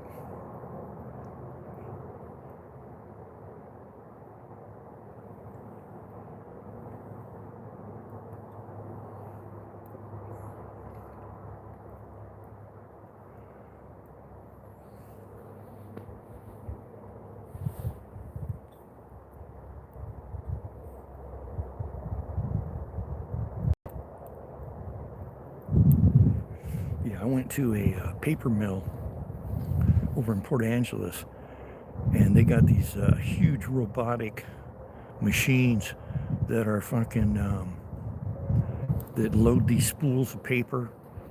And these things, they when they first installed them, they were at a certain speed, and those things, using AI, those things have increased their own speed, like, and efficiency by like 40%.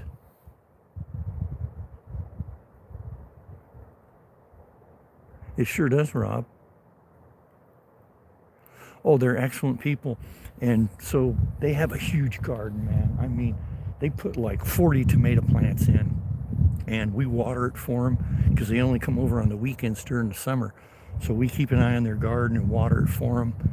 And in the fall, at harvest, they just give us boxes of tomatoes. Now they have a row of grapes in. They gave us some grapes last year, and those are the best grapes I ever ate in my life, man. I can't believe how good those grapes are.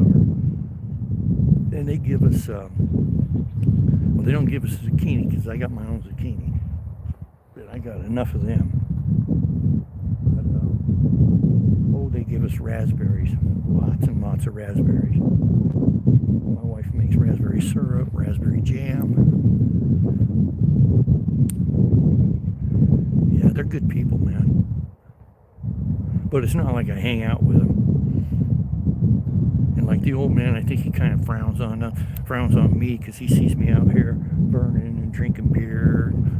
So, but I mean, he's always real cordial and nice. But he did tell me one time that beer is bad for you. Eh, moderation.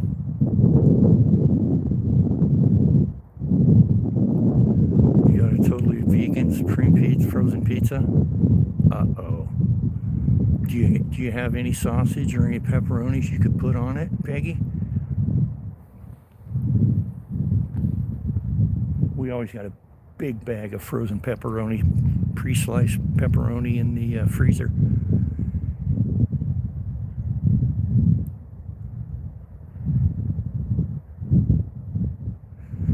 Yeah, to each their own. He's a good guy.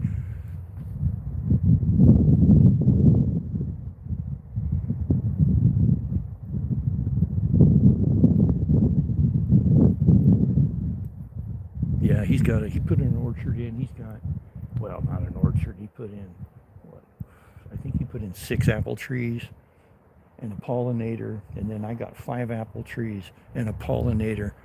So we should do pretty good this year. And then there's a guy that's only probably, I would say, maybe a quarter mile from here that raises bees.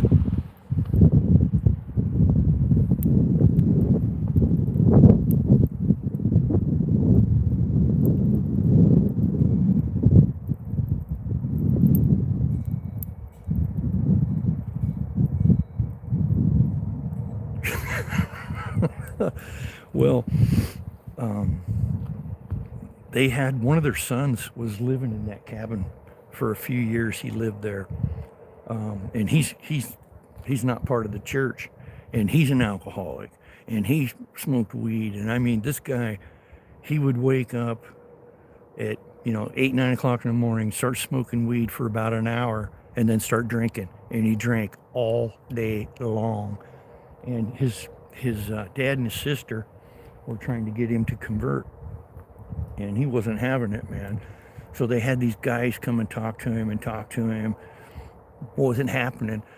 I'm out here, I don't know, I think I was working on my four-wheeler, changing the oil in it or something. Anyway, this car pulls up and these two gals get out of there. And I didn't know that Mormons could wear, kind of tight-fitting, skirts. And these two gals get out. And I mean, they're extremely attractive. And they sat, and when the guys came by, they'd only be there for a few minutes. Maybe 20, 15 minutes, and then they were gone. That guy sat over there, that drunk sat over there and talked to those gals for probably 3 hours. And when they left, he said, "You know what? I think I'm going to church next Sunday." It actually wasn't Sunday. I think they do their church on Saturday. But anyway, that Saturday he went to church. He came home. He goes, "I'm never fucking doing that again."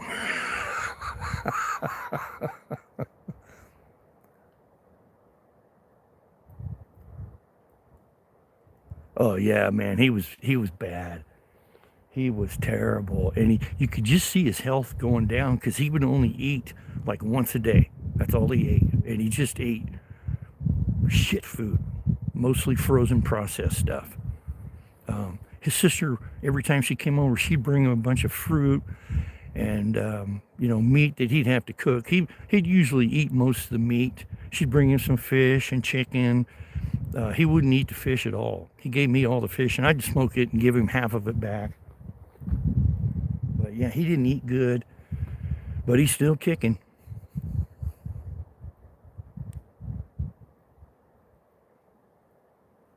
At least Catholics can take communion. Yeah.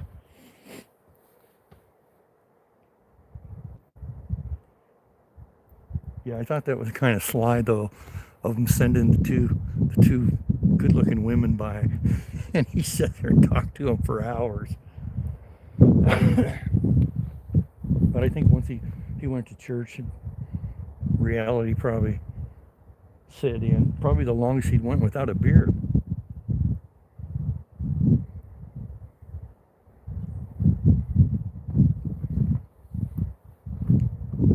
Yeah, he was pickled. Oh yeah, I don't want to fire that hot in my yard. Probably burned his tree down behind me. But you know what? I'm gonna run and grab some more stuff to throw on the fire.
That gutter going.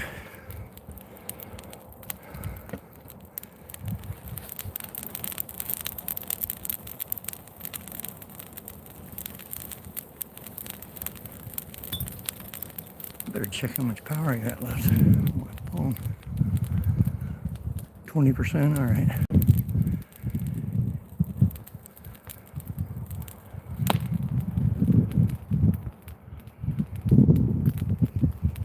A sock hop. Yep. 50 styles, right, Peggy?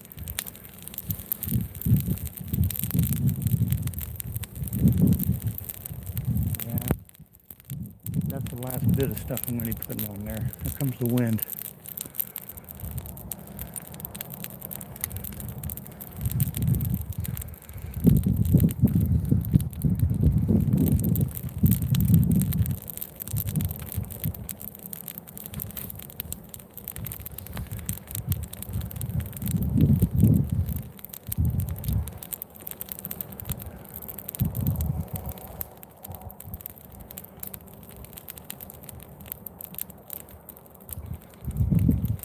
Yeah. Sidewalk, yep.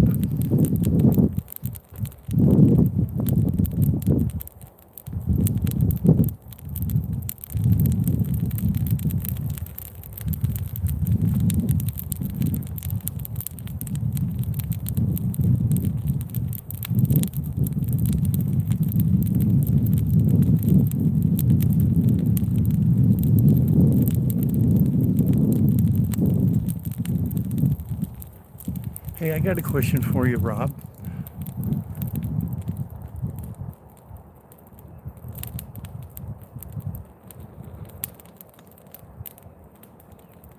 Horseback riding.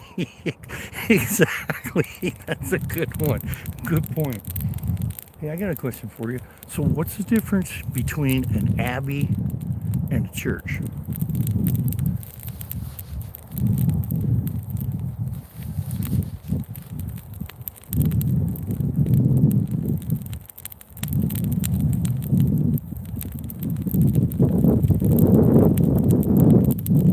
Yeah, fuck, I probably shouldn't have threw that on there. Just as I threw it on, the wind kicked up.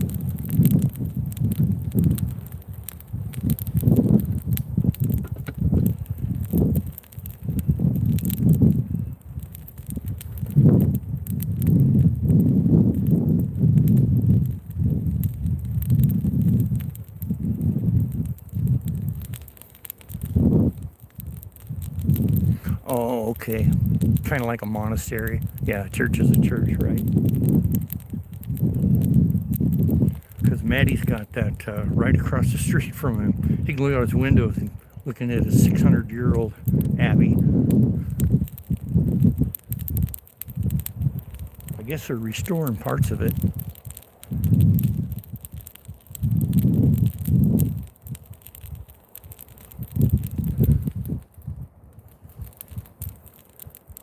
Okay, guys, I'm down to 19%. As soon as it hits 15%, I gotta end it.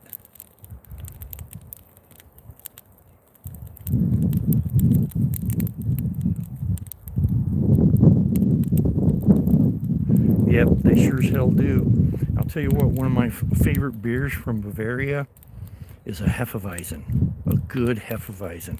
Oh my God, I love it. With a slice of lemon.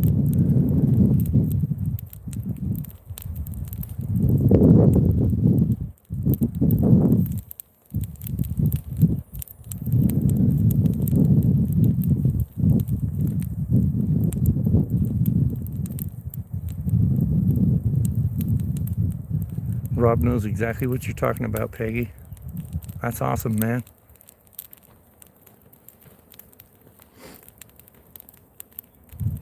Oh man, that fire feels good right now. Really good.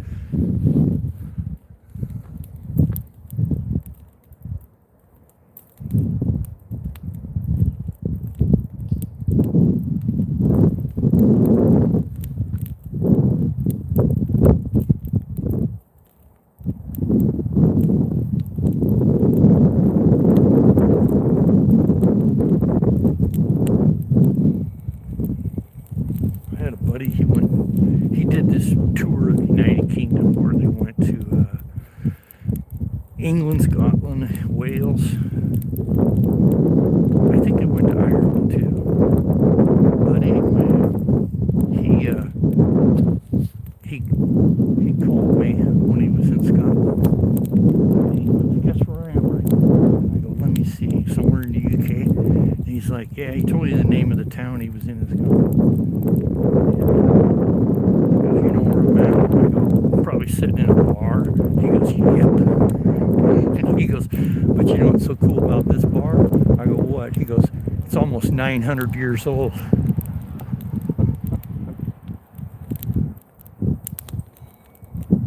I don't know if it was a I don't know if it was a bar the whole time, but the structure was 900 years old.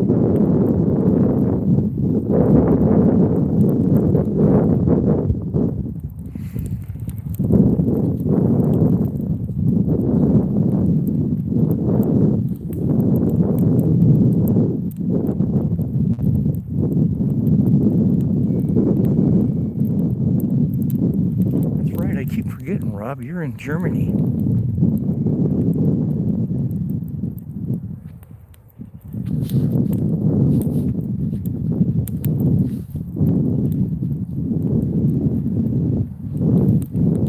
Yeah, I forgot, man. Okay, guys, I'll be right back. I gotta grab another brewski.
Alrighty.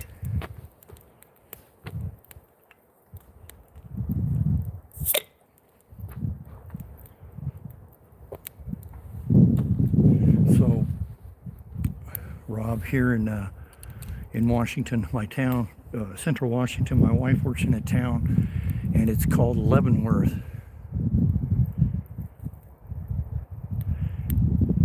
Hey, Ely. Or Eli, I'm sorry.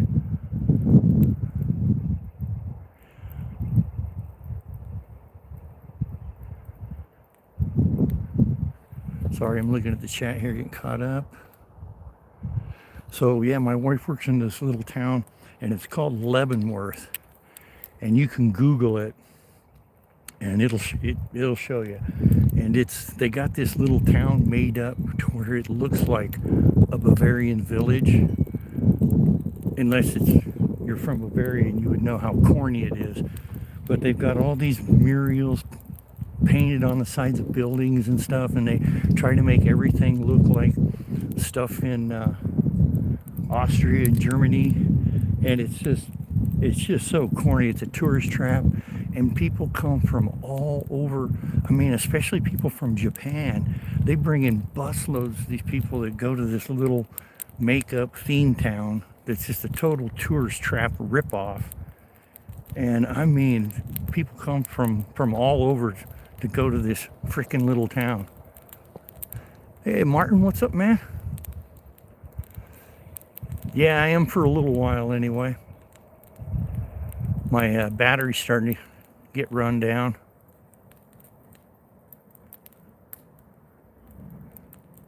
Is there?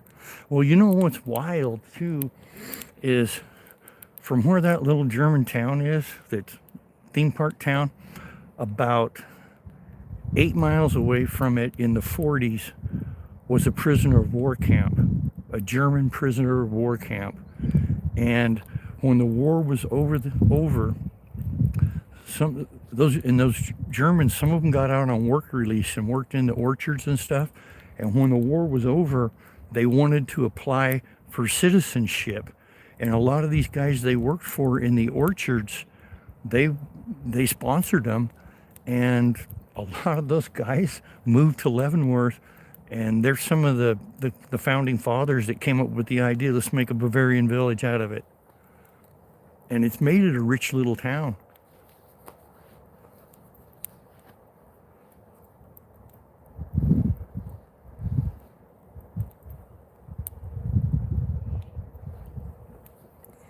I'm doing good, Martin. I'm drinking beer, poking fire with a stick.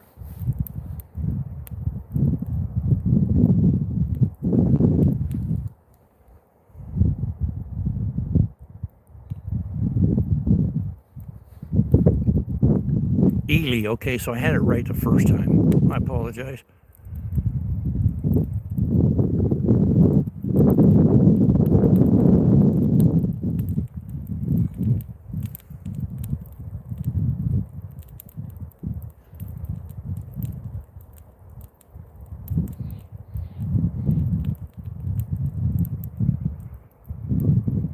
Well, I'll tell you what, I worked in hydro generation, and there's a company called Andritz. Yeah, that's my house. And there's a company called Andritz I worked for, and they're out of Austria, out of Wien. And the units, everything was built in Austria, and then it was shipped over here, and we assembled everything at the dams. It was a hydroelectric unit. I'll tell you what, man, some of the steel alloys they had, some of that stuff was made out of, we couldn't cut it with a bandsaw that we could cut our metal with. We had to use a cutoff saw or a grinder with a skinny wheel on it. And man, they made sure they were right there when we cut everything, and they put all this non-flammable matting down, and that they brought with them. And anything we would cut like that, they would take our guards in the disc, and then they would scrape everything out of the guards of the grinders, put it in bags. They would sweep up all the dust. They did not want us getting any samples of this metal whatsoever.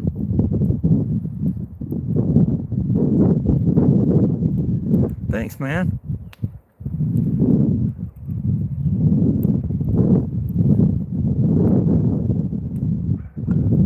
Yeah, they had some pretty amazing technology. Some of the finest turnkey machining I've ever seen in my life comes out of Germany and Austria.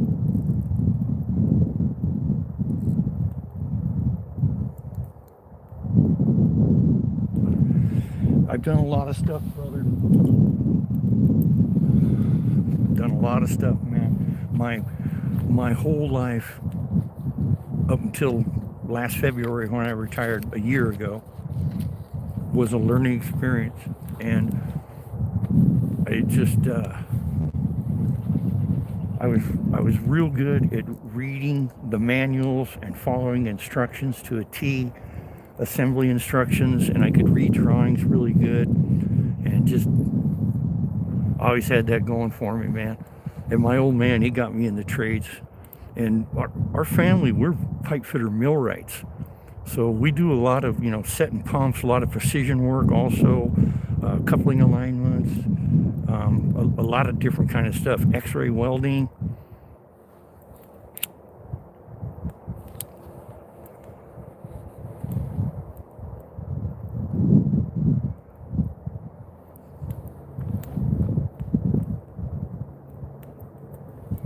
Battery power, 16, I'll go to 10.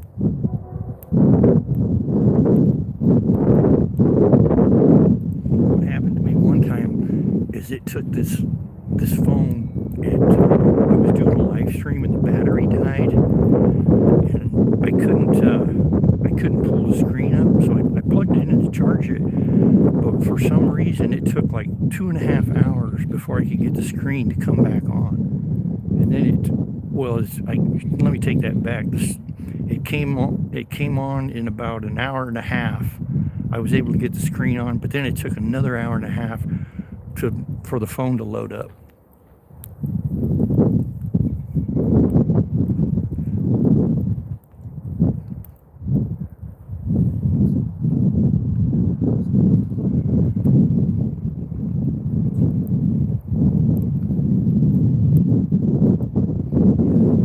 Anything else on fire? It's starting to get a little greasy.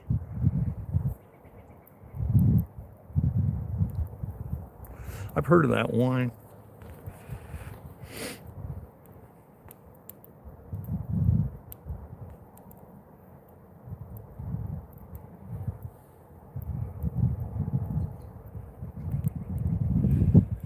Yeah, the only reason I got into the data centers after working in the dams and doing all that heavy industrial work is it starts wearing your body out. And, pipe fitting, especially in the data centers, the biggest pipe we'll ever handle in a data center is 4 inch. And most of it's like 1 inch and under. And I ain't got no problem lifting, copper pipe all day. But I'm not laying on my back welding outside in the heat and the snow, and it was just a lot easier. So about the last, I don't know, 8 years of my career, no, actually, excuse me, last 16 years of my career, that's all I did was focus on the pipe fitting, because it was a lot easier on my body.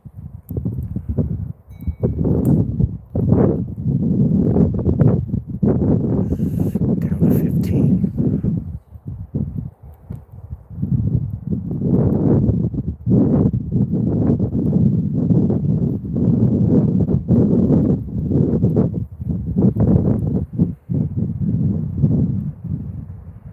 Hey, what's up, Faces in the Stone? How you doing, brother?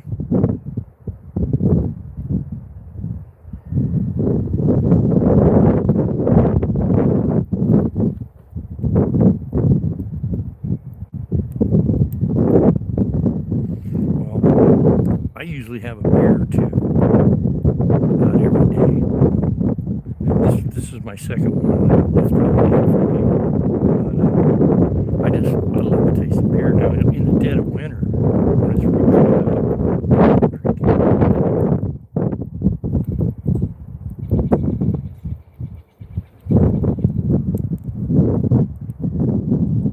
right on, Don. Thanks for stopping in, brother.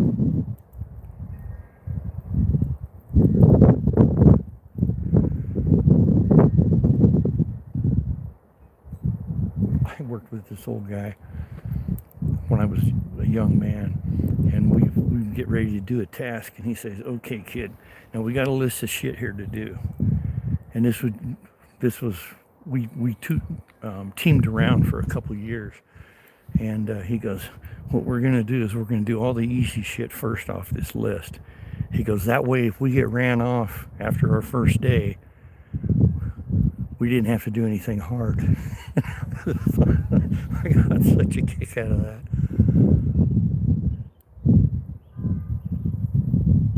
You're a Mormon, Peggy? Really? I did not know that. I must have missed that statement. I'm sure you probably stated that earlier. My apologies.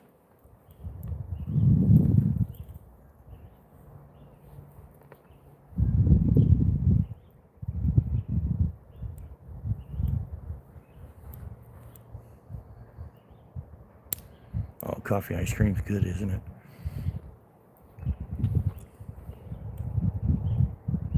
I'll tell you what I like is, I think it's called Frangelica. And you warm it up in a brandy glass and drink it with a cup of coffee. And you take a small sip. Do not inhale while you're sipping. And then chase it with a coffee. Oh my God, is that good? Oh, okay.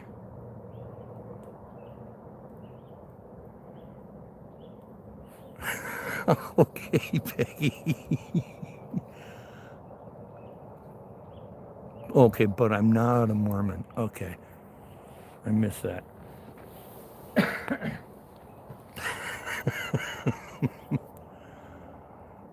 Oh yeah, great Irish coffee, absolutely. I do too, man. Isn't it good, Don? At Christmas time, that's when we drink it too, man. Yeah, that's good. It is good on ice cream, man. Yeah, we'll have that like at Christmas when we have prime rib. We'll make sure we have some frangelica, and we'll make a pot of really strong coffee, and then a couple cups anyway, not a whole pot. And then we'll have the frangelica and coffee for dessert. It's awesome.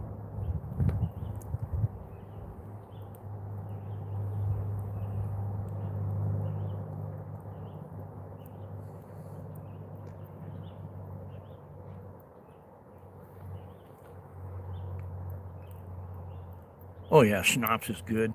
You know what? That's funny too. These guys, when we were doing that project at Rock Island Dam, the the factory reps from Austria, there was about 5 of them, and they had their own job shack trailer. And when the job was over, me and this other guy, our boss, project manager, he said, "I want you guys to go up there and clean that trailer out, the rep trailer, so we can." Holy cow, that fire is just fucking chasing me. So we can get that job shack trailer off rental. And so we said, okay. So we went out there and we started clearing everything out. And in their desk, I'm not kidding you, there was probably at least 10 bottles of different types of schnapps. You know, there was no brand new bottles. Every one of them was either half full or about a quarter left. Hey, thanks, man. Thanks, Dawn. And then there was a couple, damn, man, a couple bottles, shit, half bottles of really good whiskey. And we asked our boss, what do you want us to do with all this booze? And they're like, give it to the guys. So all in all together, it was probably 14 bottles of booze. And we divided it all up amongst us. But it was pretty funny, man.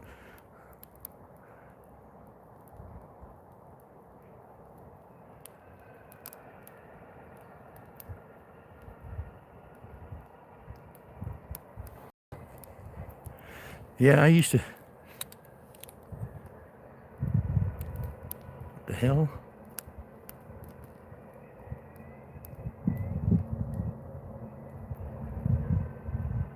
Oh, it's a bunch of kids screaming and carrying on. I was like, what the hell is that noise?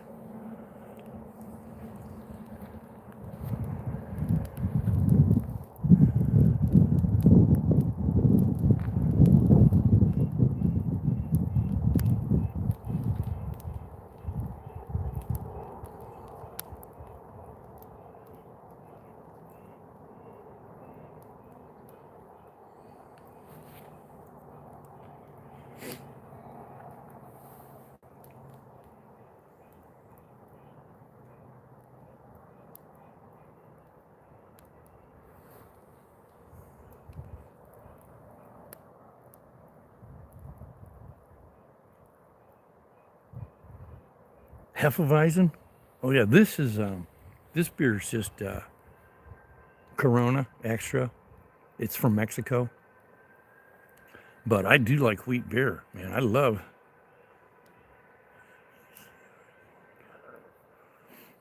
Oh, we can get Hefeweizen here, buddy. We have Washington State, especially in this area. We have a lot of different microbreweries, and well, let's see, probably 30 miles from here, 25 miles from me, is huge wheat fields. I mean, they grow massive wheat in Washington State. And so Hefeweizen's a pretty popular beer. Exactly. Anything with a German monk on it. Yeah, I like Hefeweizen. It's good stuff. I usually get, I think it's called Windermere, is what I usually get.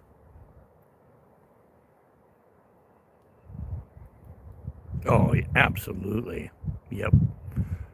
Even I like a Hefeweizen, about a half an apple, a nice sharp cheese, a good Thuringer or summer sausage, and some crackers. Oh my God, with a beer, that's good stuff. And if I don't have beer, my second choice is a sweet port. No, it's not the same because we don't have, Rob, we don't have the purity laws like you guys. Germany and Austria both, I think, still have the purity laws. They're only allowed 4 ingredients, that's it.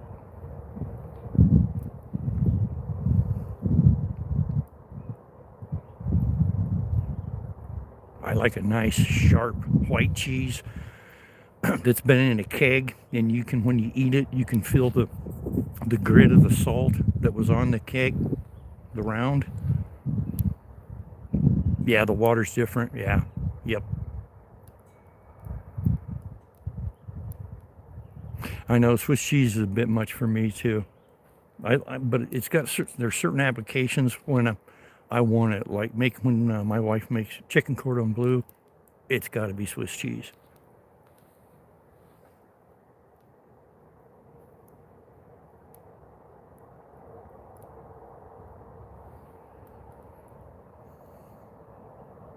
I'm in Washington State, and I live almost dead center of Washington State.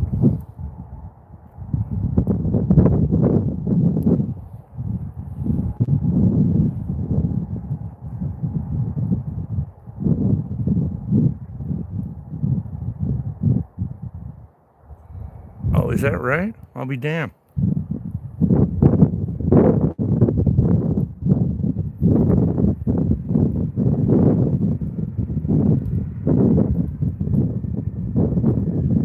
They must be having a big get together over there. There's right across the park from me here. There's a big campground over there called Blue Shasta, and they have these huge get-togethers there.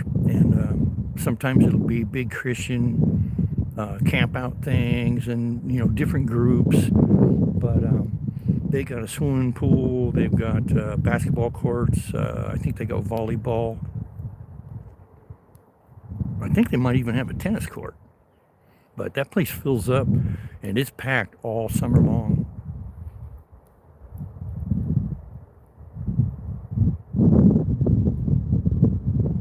Oh yeah, a lot of hunting, bro.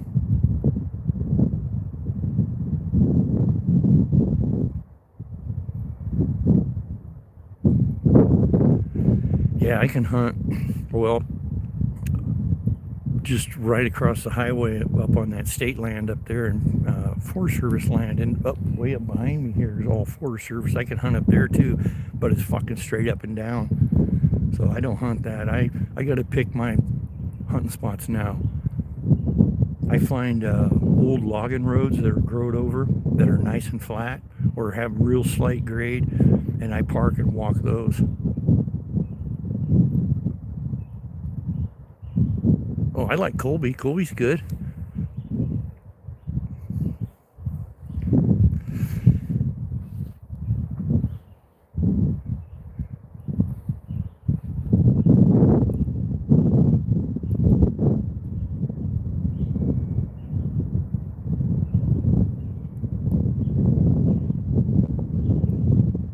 Gorgonzola is good, yeah.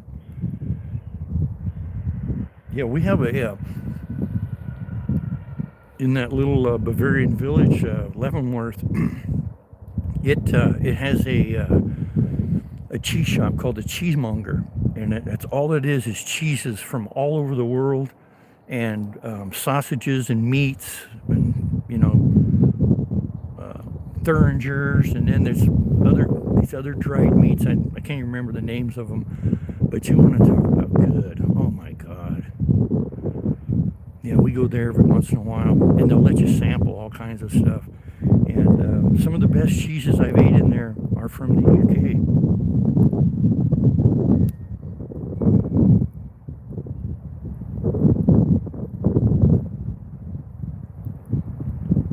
Oh yeah, there was just two huge toms in here, just about a half hour ago, and they were both sporting 8, 9 inch beards. Okay, I'm down to 11%, guys. One more percent, and I got to end it. My battery bank is dead, and my phone's almost dead. Oh yeah, that sounds good, Peggy. We love warm brie also.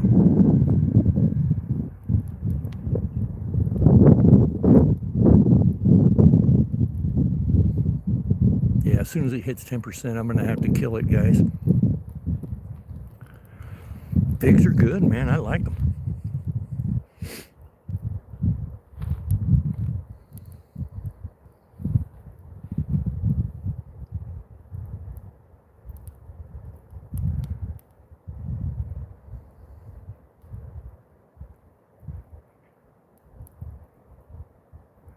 Okay, I will, Rob.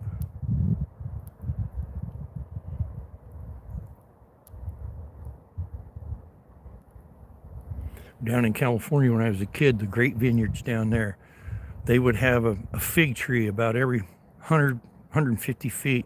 They had fig trees. I think they were an actual pollinator for the grapes.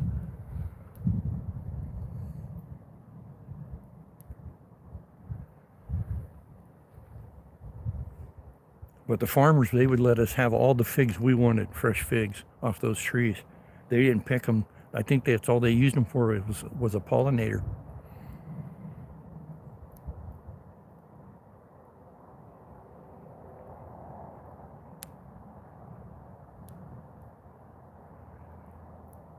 I wonder why they can't eat figs.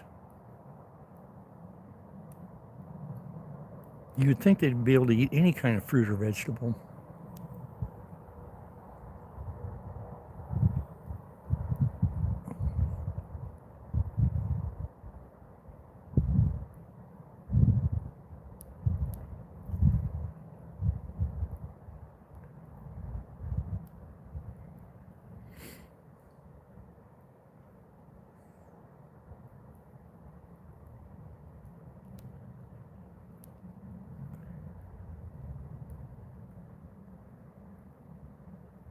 Aha.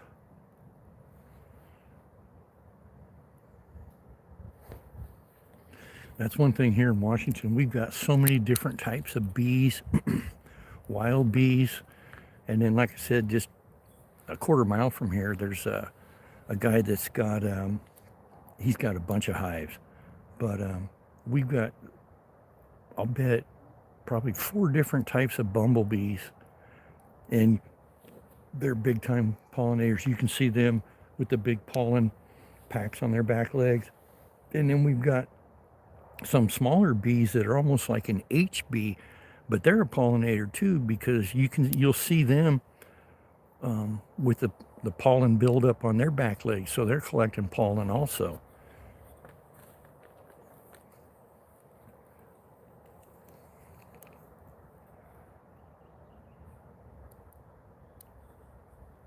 Oh, I gotcha. I'll be damned.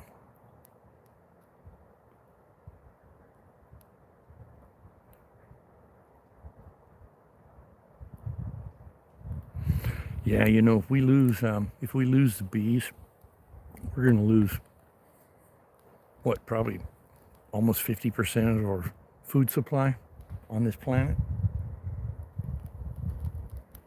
That's why I'm really happy to see all the bees we have here. We have lots and lots of bees.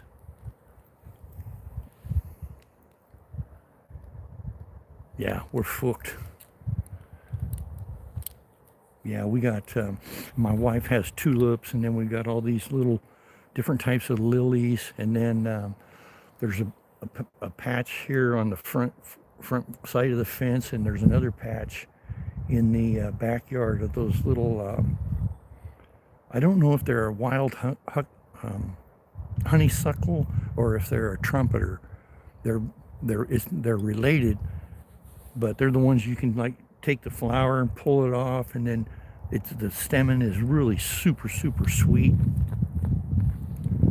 But we've got a couple patches of them growing on the fence. Yeah, vegetables too. Yep. That's what I do. All right, take care, Don. Thanks for stopping in, brother.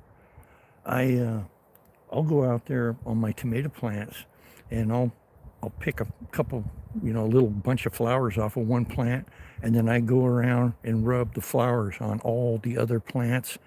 And I'll tell you what, it makes a difference, man. It makes a big difference.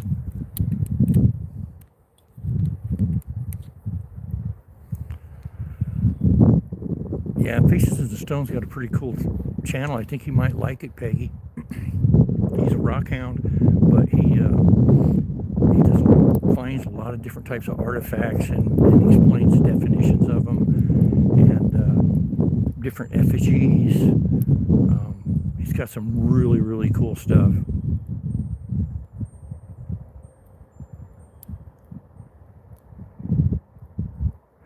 I can't remember who it was, but I remember seeing somebody asked if it was Hanover.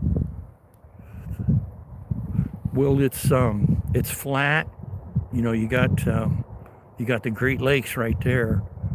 If she's inland or if she's on the coast, and I worked there, but it was kind of in the early part of the winter, and it was during a storm, and we were working outside, and we were right next to Lake Michigan, and the waves were just battering on the rocks, and the water was spraying up on us. But I'm sure she won't be doing any welding or anything like that there, so she'll probably be fine.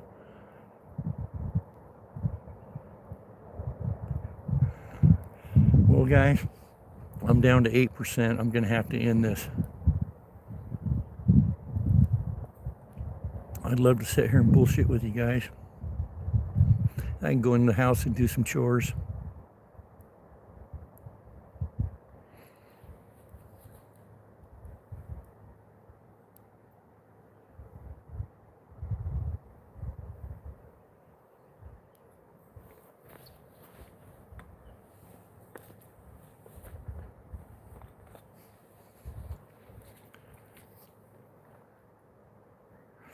Hour and a half. What's up, Yoshi, brother? Yeah, I'm an hour and a half from Seattle.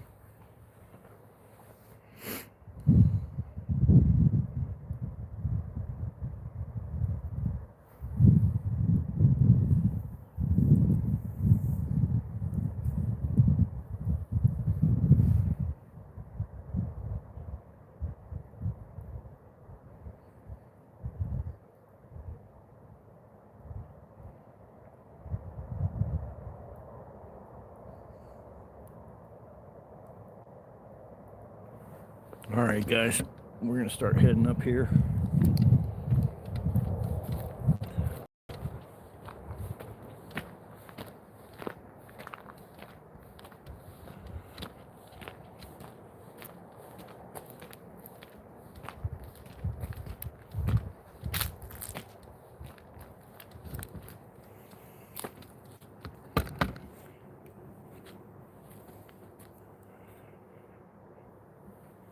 Hey, I appreciate it, Rob. Thanks a lot, man. You're thinking about going to Seattle? Ewos. There's a couple guys. Let's see, there's Ewos, and then there's, what is it? Pacific Northwest Outdoors. I think he lives not very far from Seattle. But yeah, both those guys they live right around Seattle.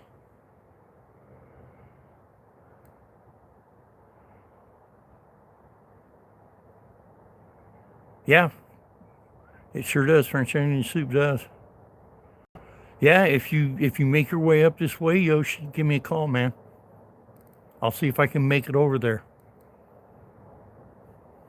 My old man's been having some health issues, so I've been going up up in the northeastern corner quite a bit and taking him to doctor's appointments and kind of helping him out, doing things for him. And then I'm going there first part of May, and I got to take him to a doctor's appointment in Spokane. And we're going to drive in the day before and spend the night. Oh, okay, cool, man. All right, guys, my phone's almost dead, man. I'm going to have to end it, y'all. I appreciate you guys coming in. You guys take care. Later.